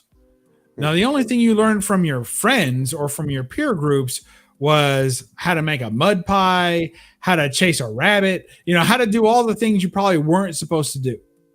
But anything of substance that was going to teach you about how to live life or be of a useful tool to you, like math or science or anything like that, these all came from adult gatekeepers. And the internet has completely demolished that idea.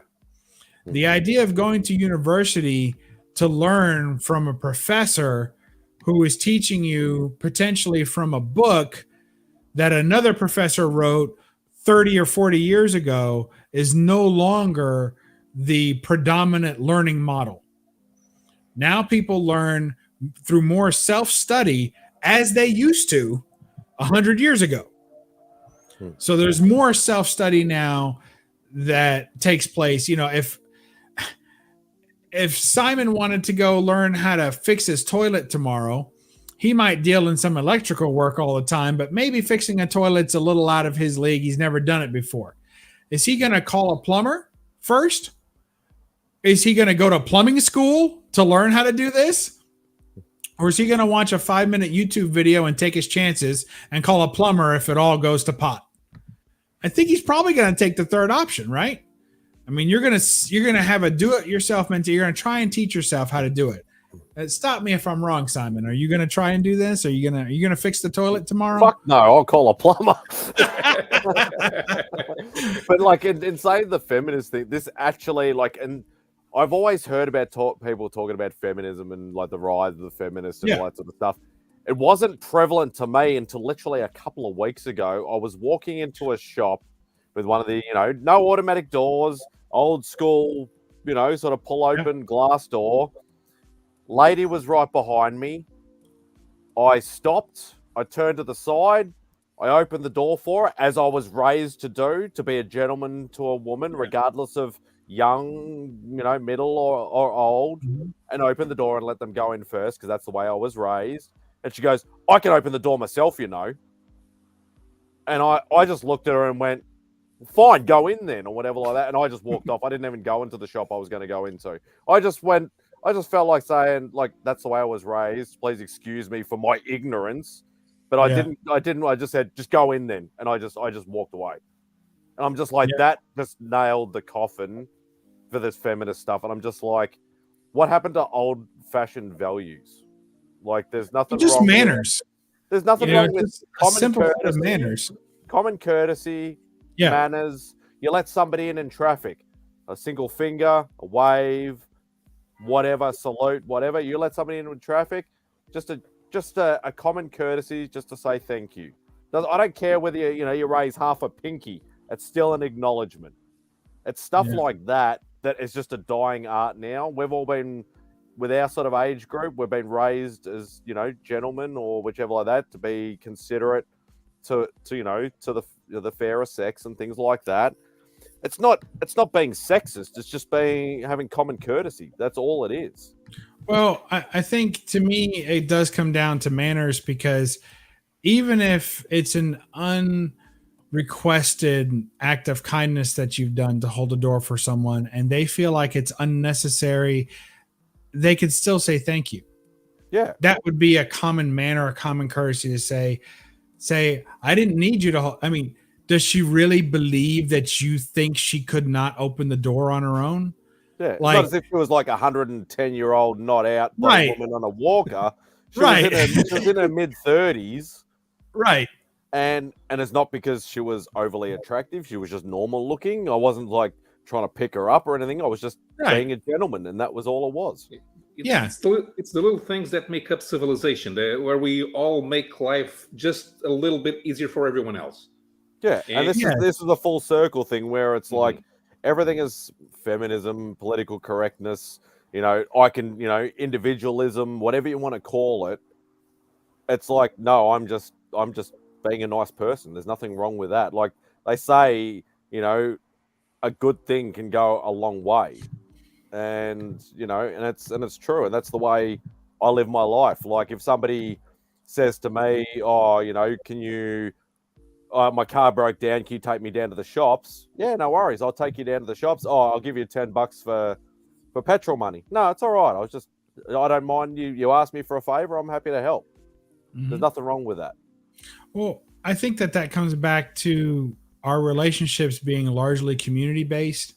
I mean, when we were without a common base of manners and niceties transferring between people, these were the people you were growing. I mean, the people you went to primary school with, people you went to secondary school. I mean, these are the same people live in your neighborhood your whole life. If you have that community, then you don't lash out at them every chance you get. You learn to get along with people because you recognize that these are the people you're going to have to interact with later in life, especially to get your bank loan and to do business of every kind. Every person in your area is owning a business or working in a business, and you can't just mouth off to every person you see and get anything done. Like as a mature adult, you're going to have to play nice with people. But is that really the case anymore? And karma is a bitch. But I can go to Amazon for anything I need delivered to my home. I can get services from out of town and all over the world if I need to. I don't really have to interact as much in person with people in my community as I used to. So, and how many people, especially young people, especially immature people will say, because there are some mature young people and there's some very immature older people. But how many immature interactions take place online now? The first time you meet somebody, you might call them a name or say, the first thing you say to someone can be a dissenting opinion immediately. Well, who do you think you are? And I can't believe you thought The Flash sucked.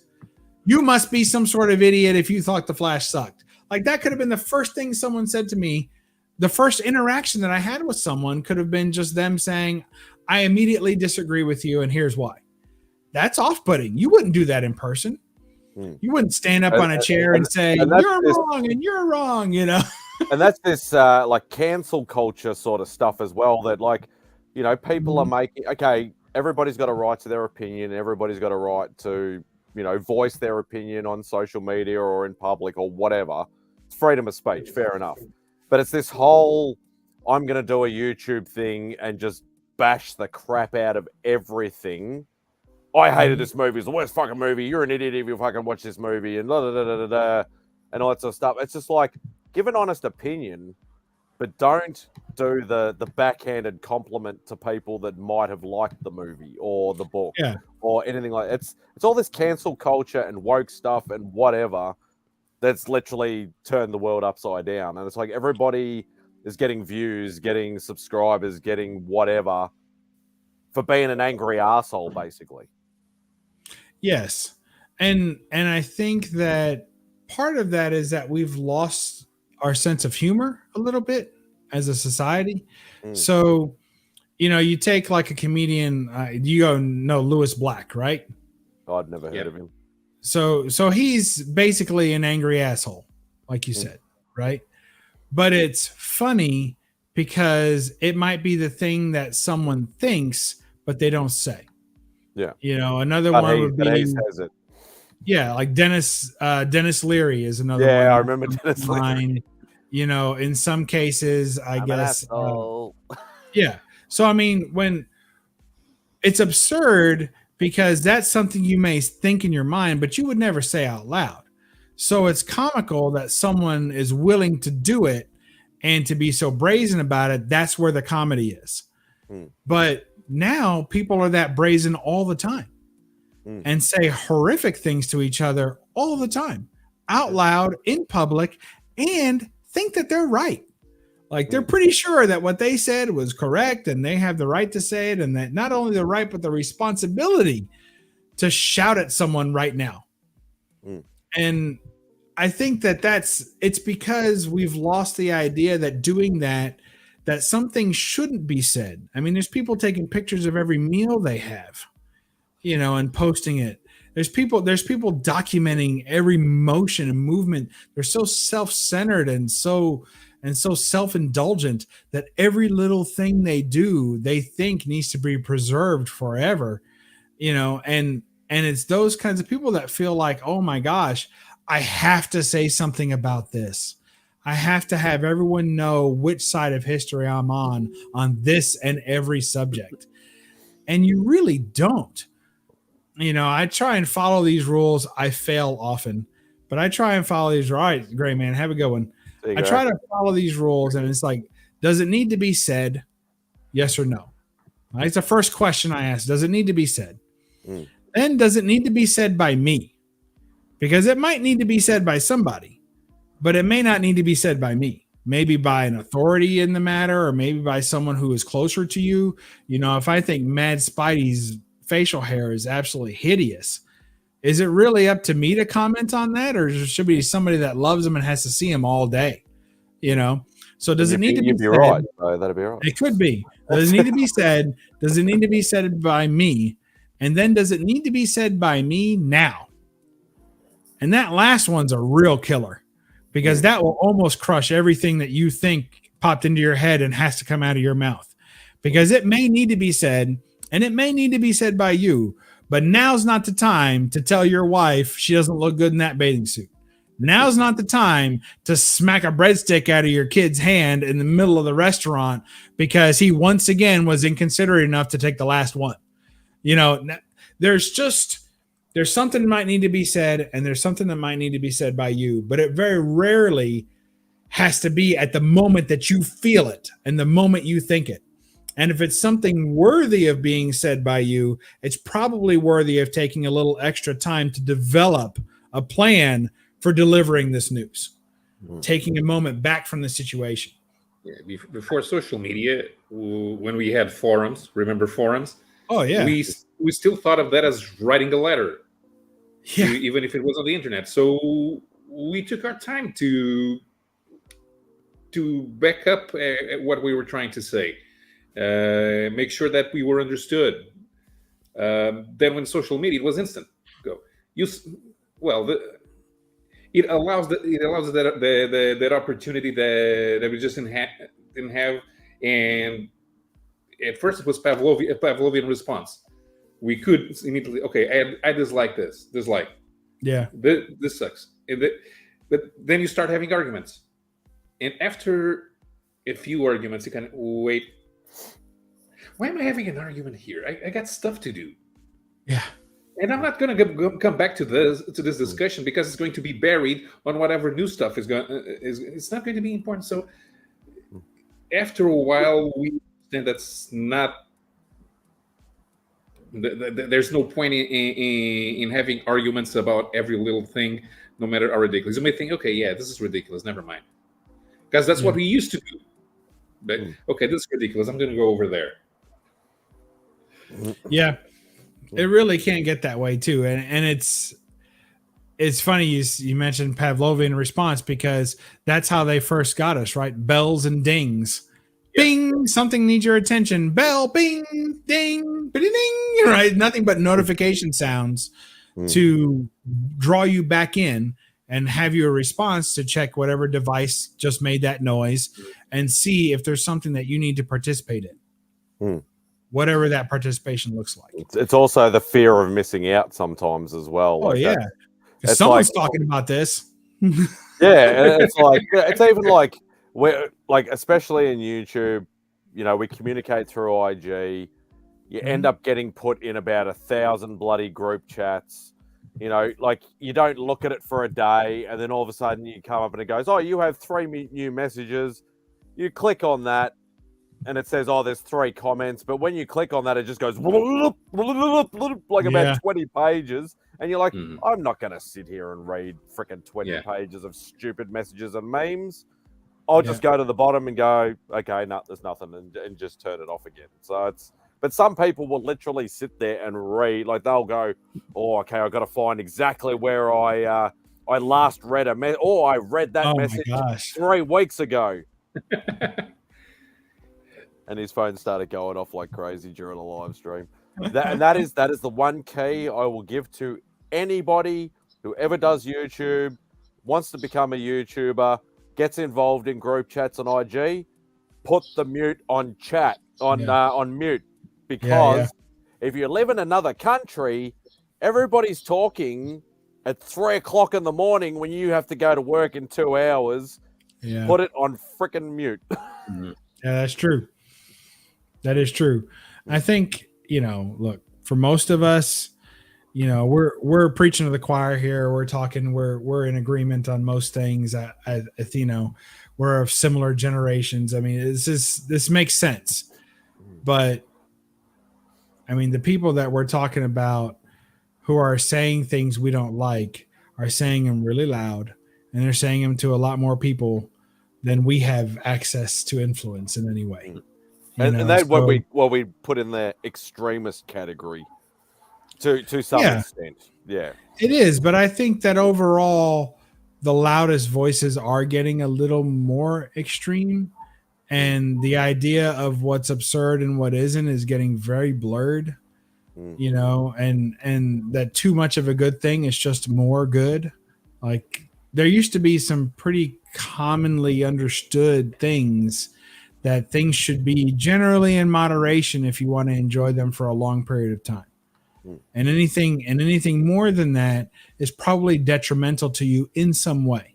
Either you're neglecting something that needs more attention. What are these people doing that are on social media? And I know YouTube is something of a social media. I mean, to me, it's more of a entertainment platform than really a social media. But in any case, it is a social entertainment. But what are these people like? What do these people do?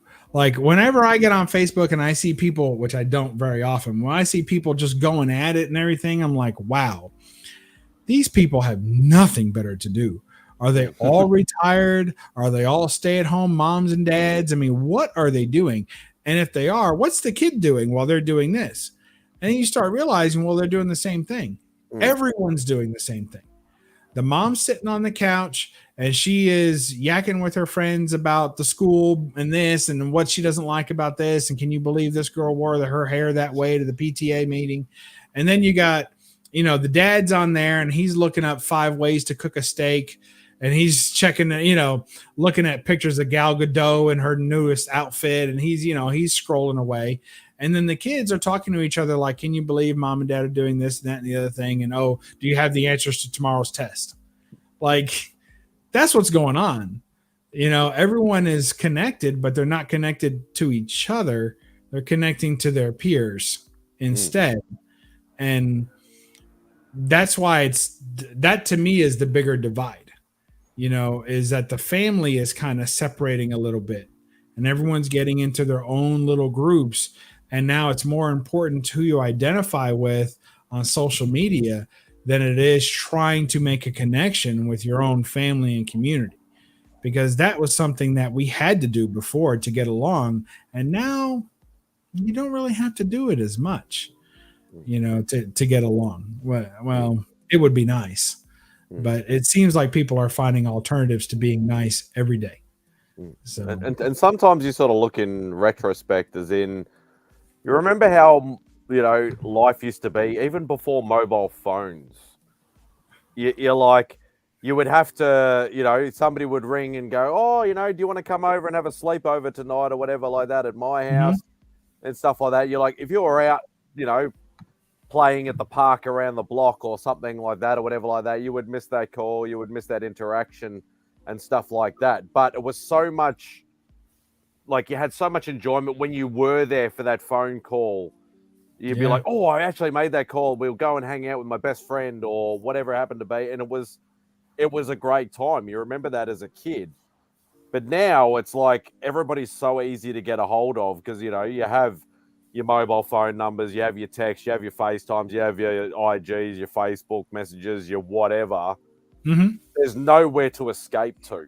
And I can see why so many people are going to that, like the sea change or the bush change or whatever you want to call it, and actually going totally off the grid because they're sick of all the social media crap that's going on. Like, I'm not saying I could do it. I'm not saying I'd say you'd have to be one of the strongest willed people to be able to actually do it. But I know a lot of people are doing it though. I don't know. Do you either of you have any children or no? So my eldest son just graduated high school. So for us, that would be right just before university. And it's like one of the things that really upset me while he was in school was that the school started over the last, 15 years or so, right? That I've been in this, participating as a parent in the school system, is that early on we used to get letters sent home, right? Like I did when I was a kid. And now, so obviously it was a transition from then to now, and it gradually grew each year, but now it's all social media driven. And they tell you, subscribe to the school's Facebook page for the latest information. Like, I'm hearing about bomb threats at the school on Facebook. And if you don't have Facebook, then you don't know that your kid's in school with a bomb threat right now. I mean, that's not good. So most of the information that they disseminate is through social media now and at school. So you have to be tied in. It's a double-edged sword as well, because if it is important information, like as you said, like a bomb threat, if they get you the quickest possible way, you'd be like, oh shit, my kid's at school and there's a bomb threat. Okay, I've been notified the quickest human way or electronic way possible. Mm-hmm. I'm not, like waiting for a landline phone call or whatever like that for them to call 1,000 kids, parents, to say there's been a bomb threat. So in that way, it's sort of good. But on the flip side, because that is getting out so quick, it can also create mass hysteria because friends of friends are seeing these, this person or this group commented on this person's Facebook page. They've been able to see it through a third parties or whatever. And, and you can create that hysteria that can cause panic and sometimes make a situation even worse. So as I said, a very double-edged sword, but it's whether you're pro or con is totally up to you, your personal opinion. Well, what it means is that, I just noticed somebody on there was talking about how, I don't do Facebook. I only do YouTube and IG. Well, the school doesn't have an IG account. It doesn't have a YouTube account. So if that's the social media you choose, it's not going to work. You have to be on Facebook if you want the newest information. And that means you have to have some sort of notification turned on. Otherwise, it relies on you to check it once an hour, every hour, to see if your kid is safe at school. Yeah, every time it bings or dings or bells or whatever. And it was mentioned robocalls, the automatic dialing system, they have that. And just like getting the newspaper tomorrow, it's already 20 hours late when you get the information because they don't have the robocall set up when something happens.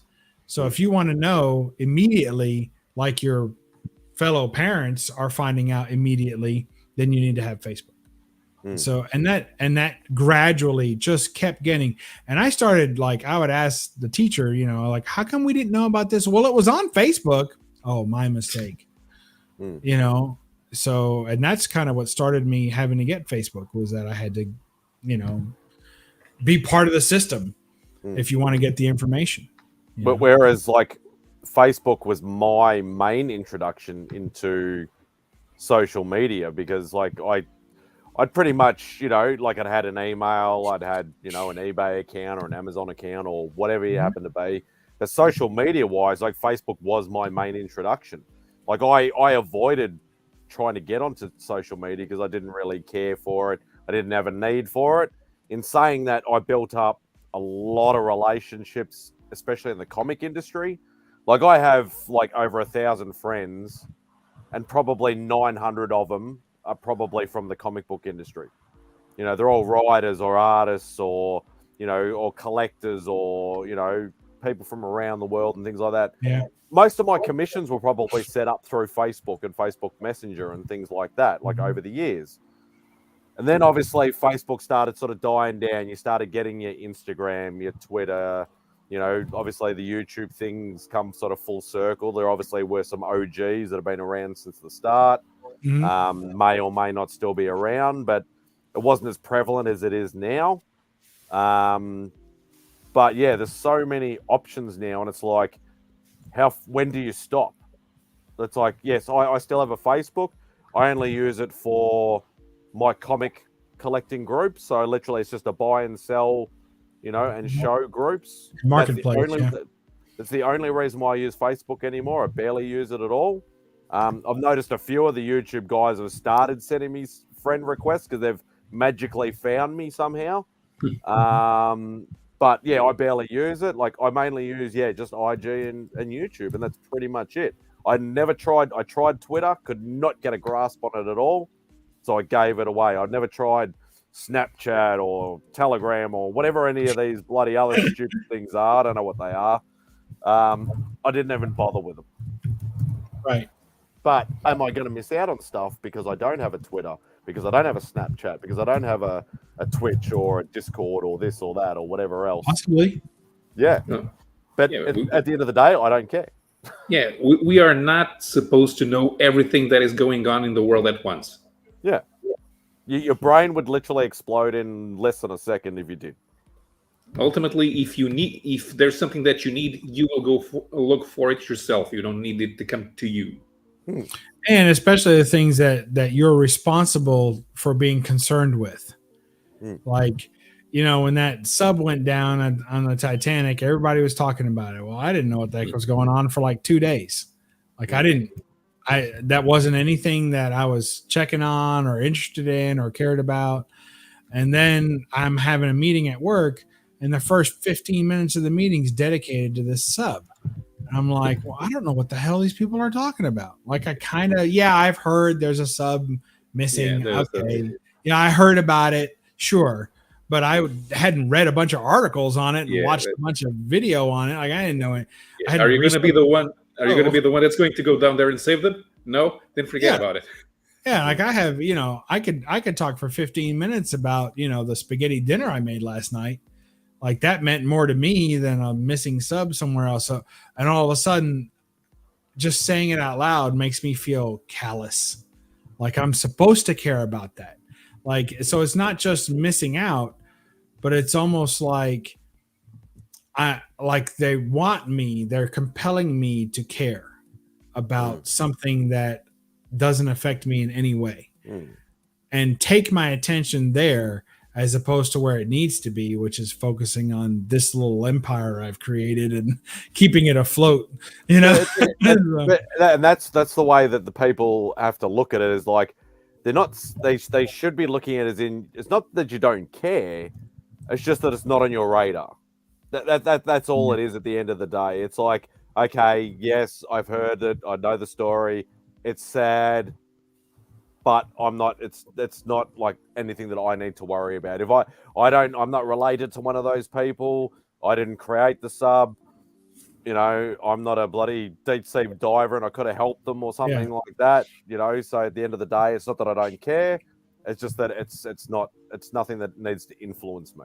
Yeah, but in the, you know, ADD or ADHD news cycle, and especially in social media, which is just wild. So you end up with, I'm supposed to be concerned about it in one group. So with my coworkers, I'm supposed to have deep and humanistic concern. And then with the bunch of yahoos I play with on Instagram, they're sending jokes that I don't get. So they're making, one group is wanting to hold hands and sing about it, and another group is wanting to make fun of it. Well, I don't have enough information to be sympathetic or empathetic with this group, And I also don't have enough information to get the jokes being told in this group. So I better educate myself about this. I give up. I better find out what I'm missing, right? It's like you have to give in at some point, because no matter how many different circles of groups and friends you have, if they're all talking about the same thing, even though they have different takes on it, you kind of feel, it's not that I have a fear of missing out. I'm just tired of not getting the jokes. And I'm tired of not knowing why somebody's crying at their keyboard about something that happened and I missed it, you know? But that's the big difference there. Like you've said it, that's the big difference between social interaction in real life and social interaction online. Because social interaction in real life is very, very hard to avoid. If you're sitting there in a meeting, you're part of it. Regardless of whether you want to joke about it or want to cry about it, you're part of it because you're physically there. You're being made to basically interact with this. Whether it's social media, you can choose to ignore it. Yeah, and some of it is like Joey's saying, you know, so are you supposed to be working so hard that you don't have time for any interaction, even with your own family? So like cell phones, like for instance, I worked at a factory one time. I was in the offices, but we were connected to, it was a cigarette tobacco factory, right? Mm. So they made cigarettes and other products, related products. And I worked in compliance, and I worked with, you know, federal government regulations and lawyers and scientists. And it was one heck of a job. But we had an accountant that came in, and he came to work, and I went to lunch with the guys first day. I took him to lunch, me and one of the other accountants. And we went there, and he found out that we weren't allowed to have cell phones because the business is so secretive, and there's a lot of corporate espionage that goes on in the cigarette business. So there was a rule that cell phones were not, you could have one on you, but you couldn't have it on, and you better not get caught talking on it or filming with it or anything like that. And this is a little bit before video chat was so prevalent, but even so, it was considered a recording device, and that's it.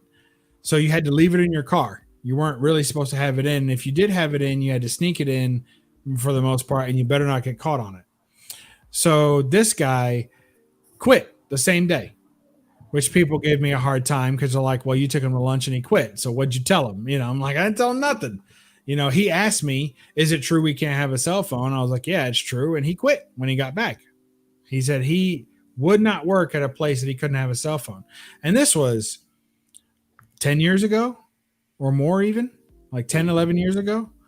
So today, no company would even ask you to not have a cell phone. It's like a human right to have a cell phone. There's tents set up in every neighborhood where the government gives you a free cell phone. I mean, they want everyone to have a phone, you know, and it's just like, it wouldn't fly today for that company. That company's not in business anymore, but it wouldn't fly today for that company to have that kind of rule where you couldn't be allowed to be connected. Now, I mean, I remember in the last job I had, I would train, they were young people, but I'd be training someone new to the job. We had a hard time keeping people, but I would try and train somebody, and they would literally, if their phone went off, they'd pick it up. Like, I'm trying to train them to do a job. And if they got a ding or something, the kid would pick it up and like completely disconnect. Now, I guess one of the main differences is that at that time, I started to realize that it's not even a task. It's not even multitasking. These kids have been playing with their cell phone while focusing on something else. Like, you guys know Las Cruces, right? This guy probably lives in the Batcave and has got 17 screens turned on to YouTube all at once. And he's commenting and watching every video that's ever been published on YouTube like it's his mission. You know, I think he might be a bot. I think he might be an AI bot. But in any case, he's out there. He's so divided in all that stuff, but he's making it work. And I think that people who grew up with cell phones as children, they're just used to making it work. It's not really taking, like, there's a portion of their attention that is always set for their phone and social media. there's a portion of their brain that is always ready for it. So even if you're trying to talk to them, they can talk to you. It's not a good conversation, but they'll keep a conversation going while messing with their phone. And it's like, I guess this is what we do. And you look at a person, you're like, really? That's what you're doing? So I was in a training session today, and it was an adult woman that I was training, and I accused her of checking her phone. I said, what do you got? Some important, because she kept looking down. She just kept, and it was a video conference. So she just kept looking down. She kept looking down. And I said, is there some important cat meme that I don't know about? That's what I asked her. And she was like, no. She said, I'm taking notes. And she held up a notepad and a literal pencil. And she had notes written down of all the crap I was saying. I thought she was checking her phone because it was off camera and it looked like she was doing this. You know, it looks like you're checking your phone. And I'm so used to seeing people do that when I talk. Is that they automatically start doing something else, you know? I was wrong. But most of the time that I've been training people, the younger people especially, and they're a piece of their attention is always pulled out. Not 99.999 infinity %. Most of the time, they would have been checking their phone. Oh yeah, it was like the 0.001% time that somebody was actually doing the right thing. Yeah, like now my offensive remarks are in her notes probably, but at the same time, hey, very few people get trained with such entertainment as this lady. Oh shit! Hey. Yeah. I know the people I work with. A lot of them are not as entertaining as me, although they're good people. I have to say I got really lucky. I've been working at this job for a year now, and everyone is just like I never worked anywhere where people were just good at their job. Like everywhere I've worked, I've been the best person at my job, and by a wide margin. And there's varying degrees of just how bad it gets. But to be at a place where everyone knows what they're doing, and a lot of them are better at it than me because I've only been there a year, but still, I'm like, that's pretty, like, I'm happy with that. So I got a good bunch. I probably shouldn't have assumed that she was checking cat memes, but it sure seemed like it. This Paulo never sleeps. Not on our time, Gore. No, but he was on watching the Jared stream where I was, and that finished at my 2 a.m. Oh wow! And I woke up today at 8 when you were starting. The thing is, Gore's in Texas, so he should be asleep because it's 11 a.m. in Portugal, in the UK, so it's 5 a.m. in Texas. Yes, depending on what part of Texas he's in, I think so. Yes, and it's 8 p.m. here. All right, I'm allergic to staying up. Well, we did it. 3 hours. 3 hours, man. 3 hours. I'm calling it. I don't think we fixed. You know, I had an old Russian girlfriend back in the day. I mean, she wasn't old then. She's older now than she was then. But she used to always say that her and her comrades' favorite thing to do was to solve the world's problems from the kitchen table. And I think we've been doing that for about 3 hours now. I don't know that we solved any of them. But it's been a pleasure. Anyway. It's been a pleasure having you at the table. Oh, thank you. All right. Paulo, you got anything coming up on your channel or anything going on that you want to plug or promote on this social media drivel? Go on. Well, I haven't done anything on my channel in a while. I'm trying to find time to get back into it, and I wanted to do something scripted, but that requires some extra time. Scripted. So I'm always. You can always find me on the Four Color Fossils on Graphic Man's channel. Wednesday evening, if you're in the States. Yes, Wednesday evenings, and on Friday evenings at 7 Eastern, I am on Jared Osborne's channel, where I am the only one who without any experience in the professional comic book industry. But Jared's a former Marvel staffer. He used to work for Virginia Romita, and Wilson was also at Marvel. He was in the marketing department, and he was in charge of art returns as well. They both do production work for smaller comic book companies now. And occasionally we have other of Jared's friends, like Darren Kane, who was also in the Marvel's marketing department back in the day, and Chris Giarusso, who usually spends the entire stream looking down because he's drawing. Oh, that's good. Do you get to see the drawing as it's being done? Sometimes he's working on Officer Colossum, which is about a lobster police officer. Naturally. that was my first thought. Absolutely. How could it not be? Well, that's great. Thanks for joining in tonight. I know it was late. I didn't really expect anybody to show up this late, so I really appreciate you dropping in. It's always good to get a little international flair in the middle of the night because obviously times are different. So I appreciate you joining us. All right, Simon, what do you got going on in your neck of the bush? Neck of the outback. That's it. I'll just do my usual random videos that I always do. Everything's off the cuff. Everything's off the fly.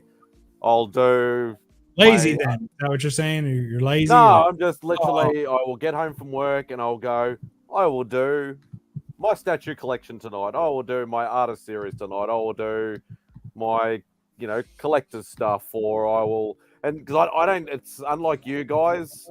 I also know mainly the guys in the States, should I say, like I don't get like parcels every second day sort of thing. I might get an odd parcel, once every couple of weeks or once every couple of months. Yes, you can eat now, Darren. Go ahead. Yeah, so I might do a mad mail call every now and again if I do actually get some books or, something sort of rock up.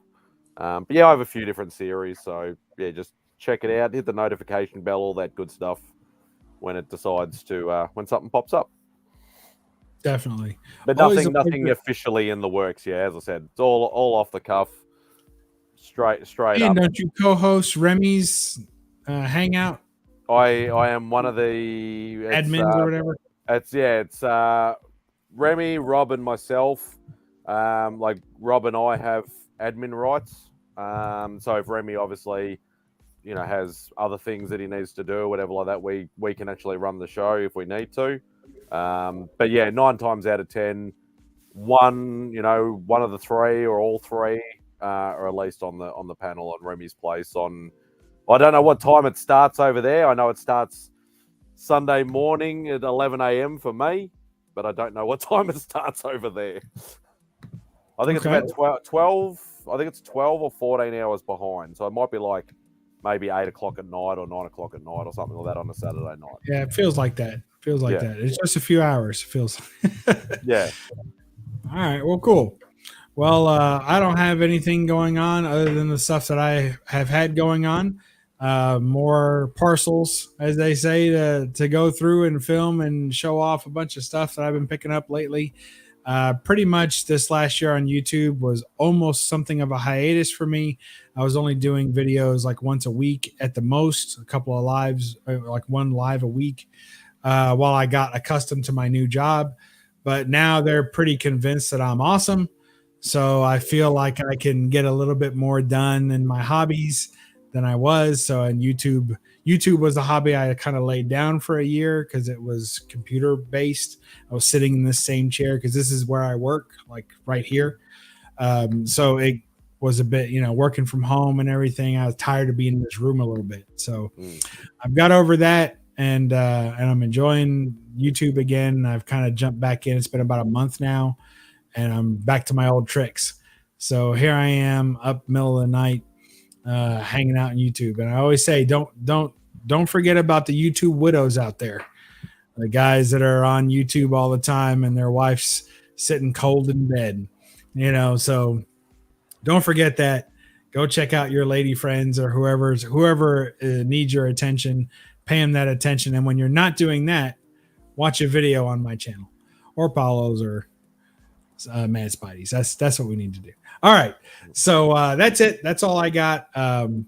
I just want to say thanks again, and thanks to Perry for as long as he was on until his stomach got the better of him, and he had also already been live streaming for hours before that. So, wait, how cold is she? There you go. So yeah. So thanks to everybody. Thanks guys for joining in for sure, and we'll catch you next time. I guess I'll keep this stream. I don't know. It had a lot of good stuff. I might at least edit it down and save the good bits. Probably just blur out Spidey's face and change his voice and make him sound like somebody that is in witness protection. So you can tell it. Bub and friends talk about the meaning of life. Yes, and I'll just cut out everything before that, which was what, looking at Alicia Silverstone from the 90s. That's not a great loss. So, all right. So we'll catch you later. Remember to read a comic and don't apologize for the glare. And we'll catch you next time. What was this show called? Comics After Dark. I think here's a comic. I think it's the only one got shown. Just don't call it Insomniac because you'll have CJ on your ass real quick. CJ didn't exist when I was doing live streams. I'm back in the old class. All right. We'll see you guys later. Bye-bye. Bye.